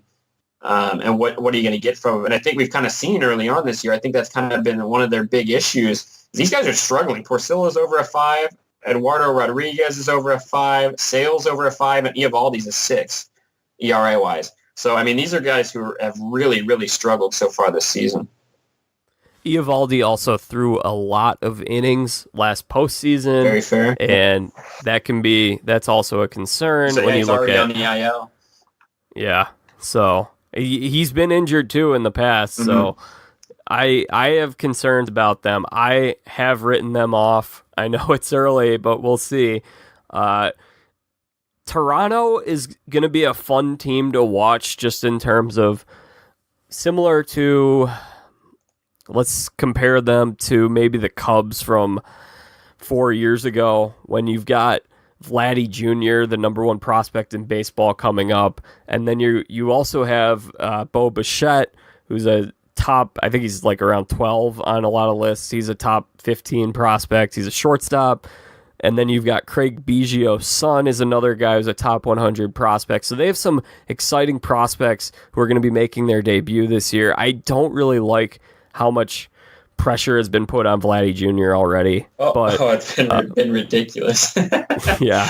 I mean, the projections on him were like hit 360 his rookie year in the majors. It's like, I don't know if we should go that far. And you touched on, who was the shortstop prospect?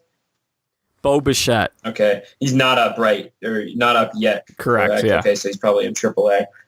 He's injured at the moment. Okay. I'm hoping my boy Freddie Galvis can stay there and have a successful season. You know who? Eric Sogard has played well for them so far. He has. Yep, he has.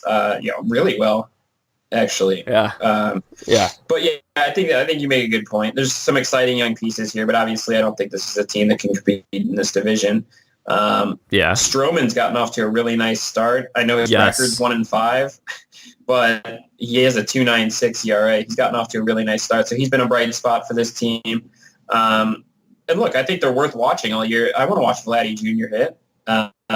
So there are some pieces here, I think, that, day in and day out. If the Blue Jays are on TV, I think they're definitely worth tossing on and seeing a couple of these guys play.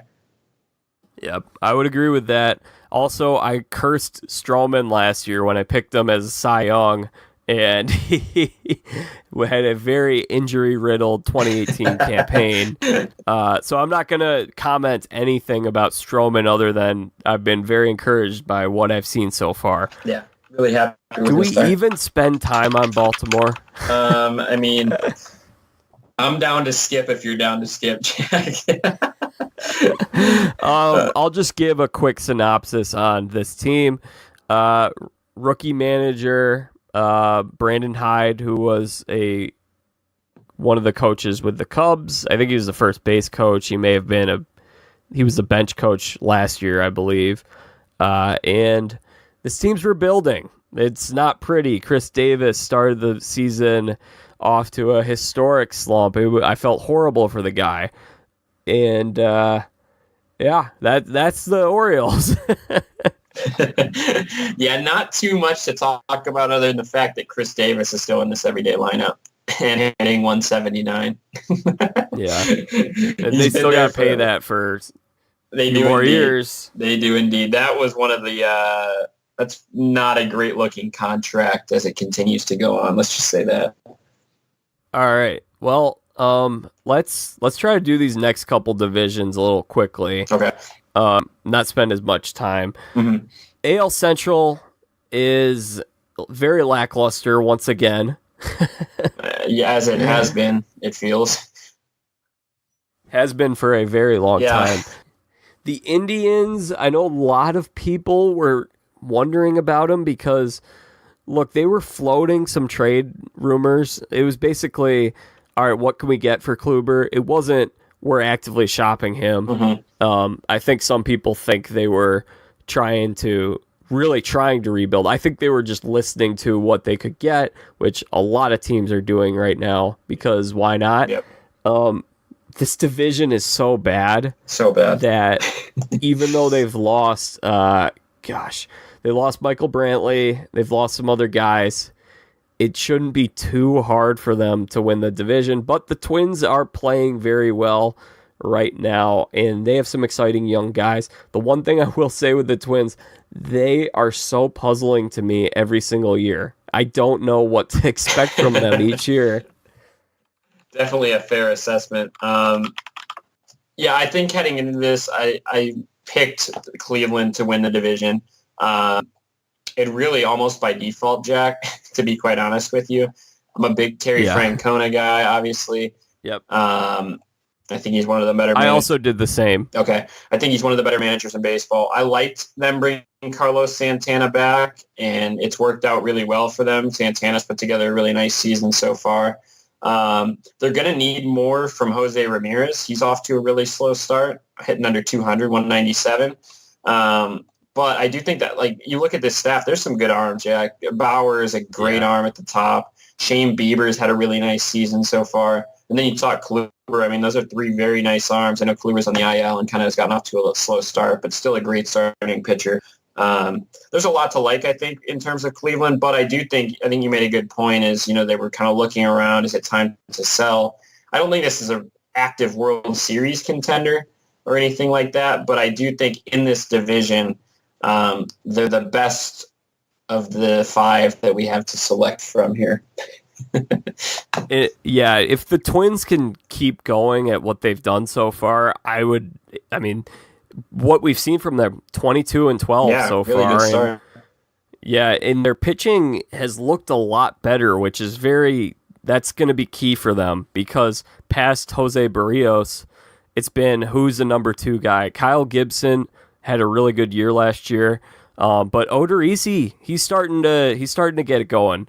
So this is a team that we'll see, but they proved me wrong last year. I had them as a wild card team, and they really disappointed me. So I also had the Indians, but the opportunity is right there for Detroit, Kansas City, or the White Sox. One of these teams, whoever's going to be there first to get their rebuild finished up, should be able to push for the division once they're ready, but it doesn't look like any of them are ready. Yeah, the Twins I think some of these arms have overachieved. You touch on a couple of them. Odorizzi, he's a guy who he's had a couple of years where he's had in the mid-3s ERA wise, but the last 2 it looked like he was trending down. A year ago he was like a 4.5 ERA. He's off to a really nice start here so far, but can he continue to produce at that level? And Martin Perez, who's really been their number 2, Jack, and off to just a phenomenal start. He's 5-0 with a 2.83, but he was a guy with like a 6.22 ERA before that. And I mean, he's been in the majors since 2012 and has only had 1 sub-4 ERA. So it's almost like, how long can these starting pitchers continue to overproduce of what they've done in the past? But I will say, like you touched on, this division's wide open. So definitely I think there is opportunity to make a splash if you're Minnesota and if maybe you're the White Sox or Kansas City, one of these teams. Yeah, and I don't have a whole lot to say about any of the 3 other teams except Kansas City. Okay. Kansas City is a team that is one of my favorite bad teams to watch. And the reasoning behind that is there's not a team like them that has speed like them. No one else has the kind of speed they have in the form of Mondesi. They brought in Billy Hamilton. They've got Terrence Gore. They've got Merrifield. Mm-hmm. They're going to steal a lot of bases this year. And I like watching some small ball. Oh, it's interesting how the Royals laid a blueprint that a lot of teams have followed into the form of bullpenning. Everyone's going to their bullpen early, and when the Royals won the World Series, that was a big part of their format. They had these 3 lockdown guys, Herrera, Wade Davis, Greg Holland. Everyone copied that, but no one has copied that small ball approach since they won the World Series. Mm-hmm. So I like watching small ball. I like watching balls in play and guys trying to take an extra base and plays at the plate and stealing bases. So I appreciate that out of them. I don't expect them to be very good because their pitching is pretty weak. But they have some guys that are fun to watch, and also I love Jorge Soler. I just love him on a personal level. Yeah, I think you touched on the stolen base. They have 3 guys in the top 10 so far for stolen bases, so really good start there as well. Not only having the speed, but using it. I have a little bit to touch on with the White Sox since, we probably have a lot of Chicago fans listening here. Yeah. Are they going to be a division contender this year? Maybe not. But I do think, Jack, that it's very important that these young guys, for them, continue to progress. And Moncada's off to a fantastic start. He's slashing 290 so far. And how about Tim Anderson? Yeah. I don't think this is something that's going to last all season long.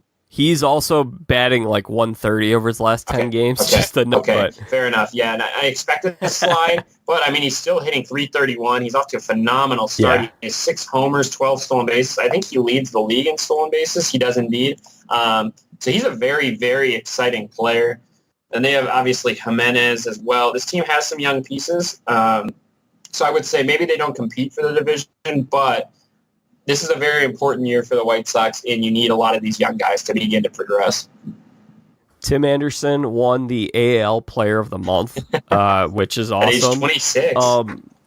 He also said today on Dan Le Batard's show that baseball is a boring sport, and he does not watch anyone else play aside from when he's playing, which is not very awesome of a take. I don't like that. Yeah, not a huge fan of that, but maybe that's why he does the bat flips and such, to try and make it interesting.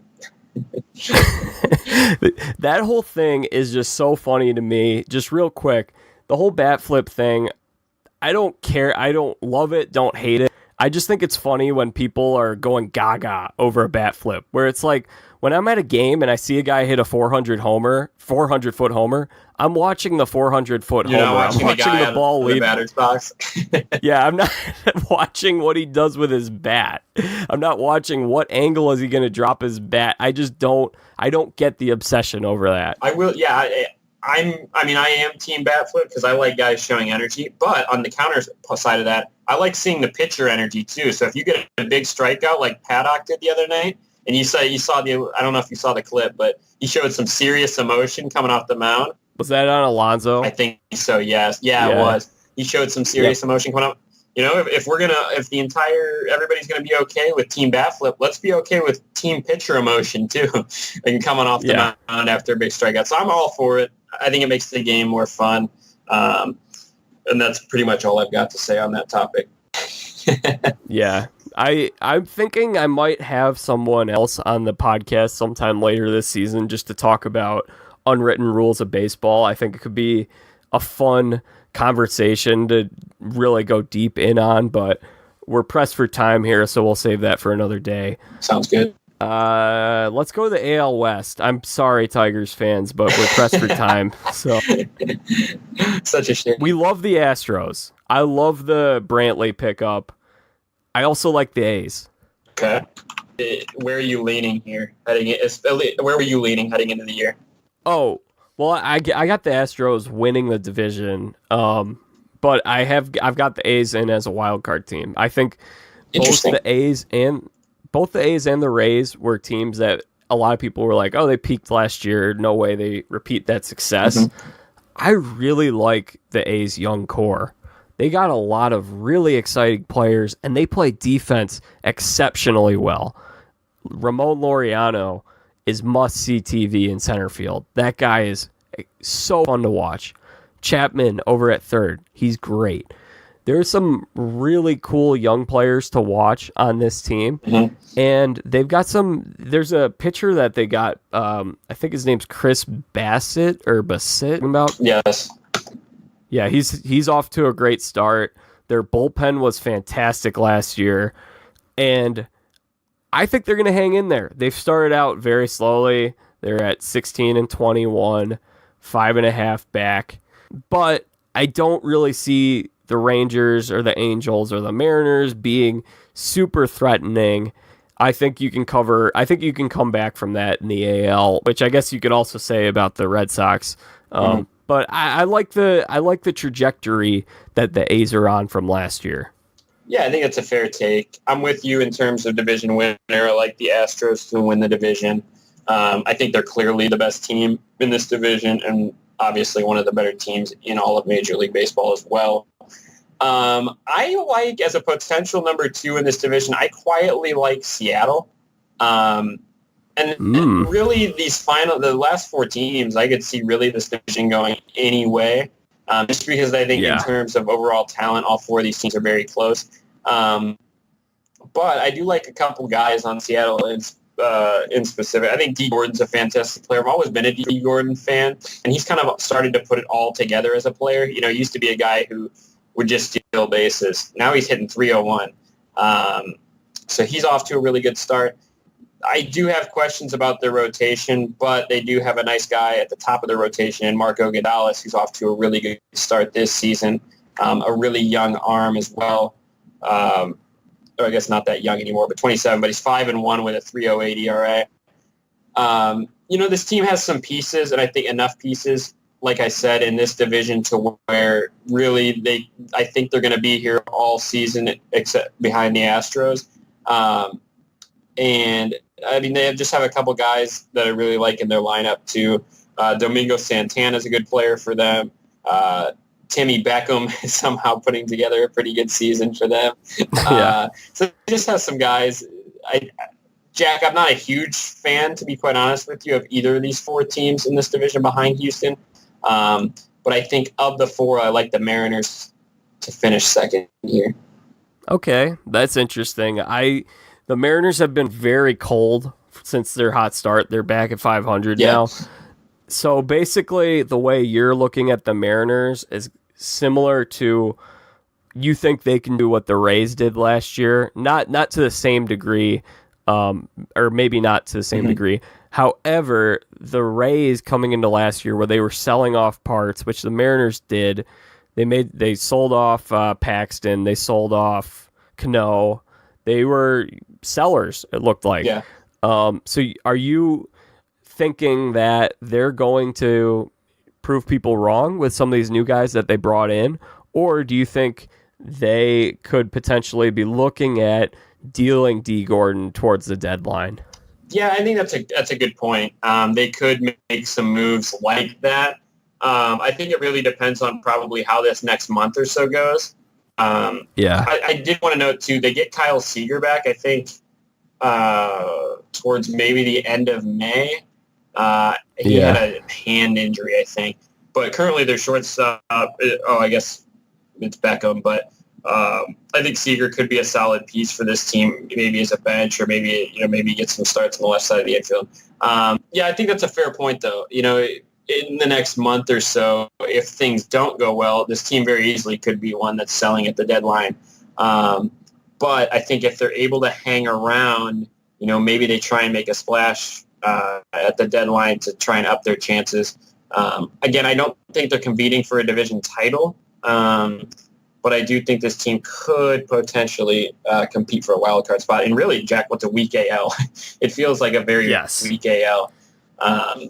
So I think there's opportunity for some of these teams like the Mariners, like the Rangers if they're able to hang around, like the Trout Angels, or like you said, the Oakland. Any of these 4 teams really could make a run. Yeah, I don't think any of these teams are horribly bad. No. Like none of these teams are going to lose 100, and I think a lot of them that could be their ceiling as a 89 win wild card team, or maybe more wins than that. Who knows? But this is quietly an interesting division because of that factor. The Angels coming into this year were definitely looking at trying to compete. They made some moves. They brought in Cody Allen, Tyler Skaggs, Matt Harvey, up their pitching, and this offseason before they brought in Cozart and Kinsler and lots of those guys. So they have an interesting mix over there, and Ohtani is going to come back. So, interesting division to say the least. I would agree with you 100%. And the Rangers are another one of those teams where they might not be the best team. They might not be a playoff team. I don't think they will be. I'm sorry, Anthony. I know you're listening to this. I need to get Anthony on here sometime. You do. He'd be a fun guest. Yeah, he But would be. hey, the Rangers have some fun guys though, man. Guys who are overachieving, or maybe not overachieving, but guys who have maybe started to hit their peaks as players, like Joey Gallo. Like 2 years ago, we thought Gallo was going to just K. He would hit 40 bombs, but he'd hit like 200. He's hitting 270 this year, Jay. If that's maintainable, that is monstrous. As a guy who can hit 40 bombs and hit 270, you're talking star status then. Whereas really, I think a lot of people just saw him as just a power threat. Sin-Soo Choo at age 36 has put together a really good year for them. He's hitting over 320. And Elvis Andrus hitting over 320 as well. So they have had some guys who have put together really good starts to the season. And Mike Minor at the top of that rotation is a really nice number one. So they could hang around as well. Yeah, I think they're kind of similar to the Reds. I was going to compare them to the Reds, and you ended up going in the direction that I was thinking. Is this is a team that is going to be really fun to watch because they're going to score a lot of runs in these games. The pitching staff isn't great. Minor's been good, but and that's a hitter's park. So you're going to have some really exciting Rangers games with the roster they have and some of those young guys. So that's another team that I will look forward to watching when they're on.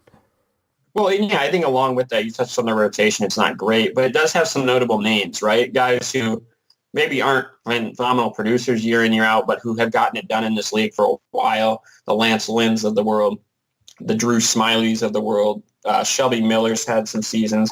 So, like, there are guys, while maybe they haven't put together great years, these are guys who, have or can get it done. And that could potentially propel this team.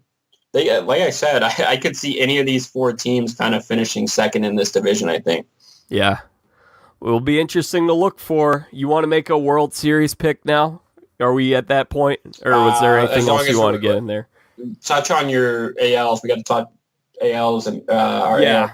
Yeah, you're right. Okay, so I've got Astros, Indians, Rays. Those are my division winners. Okay. Yankees and A's as the wild card team. So those two teams would be in the wild card game for the second straight year. Okay. I've been kind of swayed as we went through this podcast. You kind of sold me a little bit on the Rays. But I have the Yanks winning that division. I have Cleveland winning the division, and I have Houston winning the division. And, yeah, I think I'm going to go – this is a weird year for me because it's odd to pick two wildcard teams from the same division. But I do think this division is far superior, especially the top of it. And I'm talking AL East here in terms of – I think Boston and Tampa may be my two wildcard picks here. It's happened before. And it's the same thing I did in the – this year too. So it's kind of an odd year in that aspect where I think that could definitely be possible. And as we went through this podcast, you kind of swayed me on the A's, or not on the A's, on Tampa. I'm not going to lie. So all right, I like it. I'm going to roll with it. All right, so World Series picks. Who do you got? This year, the NL, I think, is so tough this year because any of these teams, I think, can make runs. Did you say tough or soft? Tough. Okay. I was like, I thought you said soft. I'm like, no. What? I think Houston out of the AL. I think them and the Yanks, I think, will end up in the ALCS. And on the NL side, God, I would love for it to be Phillies Cubs. That would be my dream series. I'm gonna go with my Phils, and I'm gonna go with my dream series. I'm gonna have Phillies and Cubs in the NLCS. Okay. And I'm gonna have Cubs Astros with the Astros winning the World Series. All right. So we got the same AL team. I'm going Astros. Okay. I did not think about ALCS and LCS.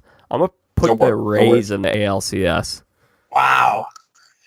Yeah. Wow. So not only winning the division, you're having them in the ALCS as well. Yeah. I think it's going to be a magical year. Pro Tampa Bay Rays. Yes.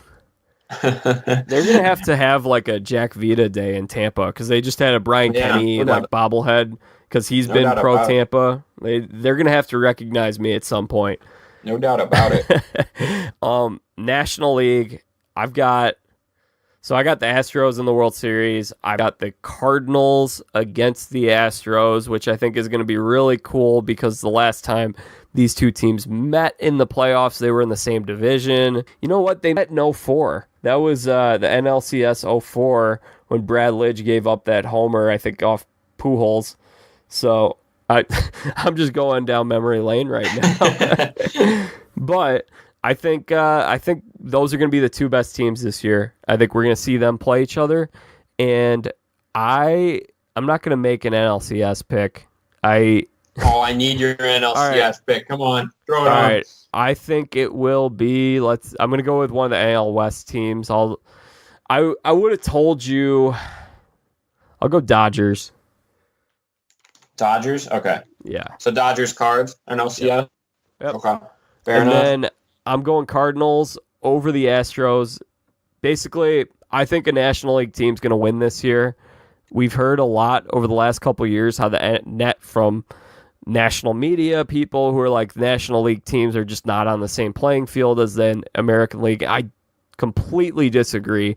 The American League win totals last year were inflated from how bad the rest of the league was. Don't get me wrong, Red Sox and Astros were the best two teams in baseball last year. However, I think we're going to swing back to the National League, have a National League champ. I have the Cardinals winning the World Series. And I got the Astros. I have the Astros. Yeah. And by the way, if my NLCS pick stands true and the Cubs actually beat the Phillies in the NLCS, I don't know, Jack. I don't know if more picks in the future. I don't know if I can. Yeah, I might have to retire. I would. Let's just say I would be the happiest in the world to be wrong. Well, do you think I want the Cardinals to win the World Series? Yeah, that's fair. That's the tough thing about these picks. We have to be unbiased, or at least try to be unbiased. We do a good job. And here's the thing. When I'm picking the Steelers to go to the AFC Championship game or whatever, I'm going to have them winning the division in September.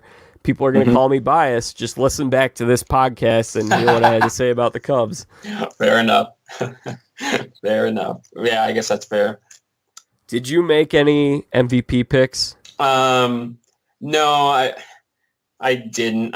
I mean, in the AL, I'm always going to say Trout, just because one, I'm a big Mike Trout fan. Two, I want him to win MVP so he gets the respect he deserves.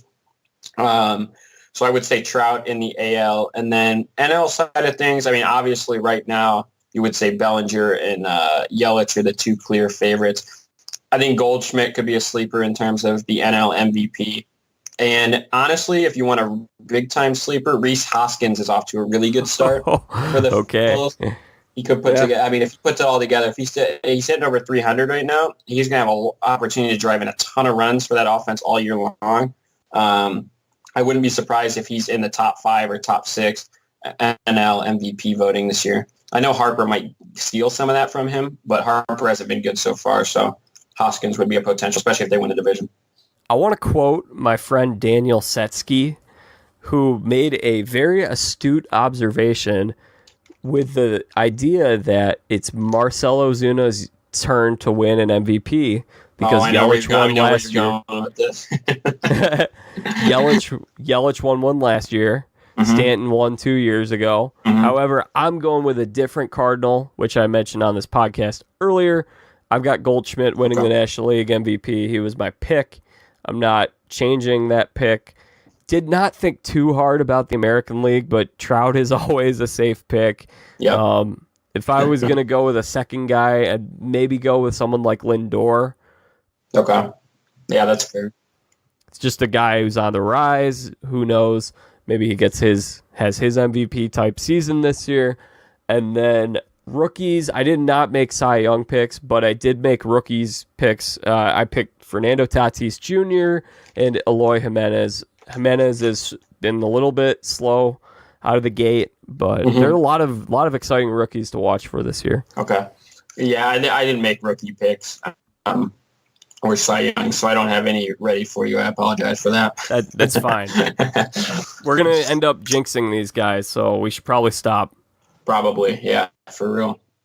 Well, Jordan, before I send you off, I'm just going to tell you about what the listeners of Press On Sports can look forward to next week. Do you want to guess who's coming on here next week? Is he close with me? She is. Oh, Rachel Gerhardt coming on? Yep. Oh, nice. We are going to do a reality TV hour because you've got the Bachelor premiere or Bachelorette premiere. Know you're very pumped up about that, Jordan. Fired up. Can't wait. Survivor finale. One of Rachel's favorite shows, The Challenge, is having their finale next week, and it's been a great Amazing Race season so far, which I'm excited to talk about. So, Amazing Race, is that The Rock's new show? Or is that The Rock show? No, okay. Okay. Gotcha. Amazing Race has been on for like 15, 20 years. Okay. It's a show where people team up and they race across the world. Oh, okay. I was thinking, I know The Rock has a show. It's like, Titan it's like a Games. Ninja Warrior, yeah. Actually, LeBron has the $1 Million Mile, and it did not do well, so they put the Amazing Race in that time slot because they gave him that show got a big primetime time slot right after Survivor, and it did not do very well, so they put the race back in that spot, and the race has been cleaning up on that time slot. So awesome. Yeah, looking forward to that podcast. Check it out. Maybe we'll get you to start watching one of these shows. Yeah, you guys are gonna have to really sell me to get me to watch some of them. All right, so Jordan, thank you so much for joining me today. Anything you want to plug on here? Social media handles, anything? Social media handle at RealJMorandini on Twitter. And I will say, normally I just plug like my socials on this. But the company I'm currently working for, FlipMass, we do a lot of advertising. So if there's anybody who has connections or anything, connections to companies, works for companies who are looking for social media advertising, please reach out to me, and I will see if we can hook you up. That's what the company does, and we're doing really well right now. So if anybody tuning in has an opportunity or has any connections there of people looking for social media advertising, that's my plug I'm sending. That's my plug I'm sending today, great. Jack. I love it. Okay, well, I will talk to you again sometime soon later this season. I'm sure we'll have plenty to talk about with baseball. There's the NBA Finals eventually. We'll see if I end up watching this year. Come on. Hey, I tell you one thing. It's going to be really... tonight is a big game, Jack. Yeah, I'll probably watch. The world needs James Harden to come through. Yeah, we need something new. I will say I am excited about the prospect of these East Finals in terms of Kawhi versus Giannis, because Giannis has gotten a lot of the hype this year. He might win MVP, and deservedly so. Kawhi has been, for a long time, a guy that has been underappreciated in a little bit just because he doesn't talk a whole lot. He doesn't show a whole lot of personality. He's very humble. So I think you're going to have a really cool showdown in terms of like a classic superstar duel that we haven't had in a long time in the East, because I like it too, because the teams don't really have those set, like Kyle Lowry, Pascal Siakam, and then Chris Middleton. It's kind of, you're right, a true superstar battle. So I think that could be a very, very entertaining series if both those teams are able to close out their current ones.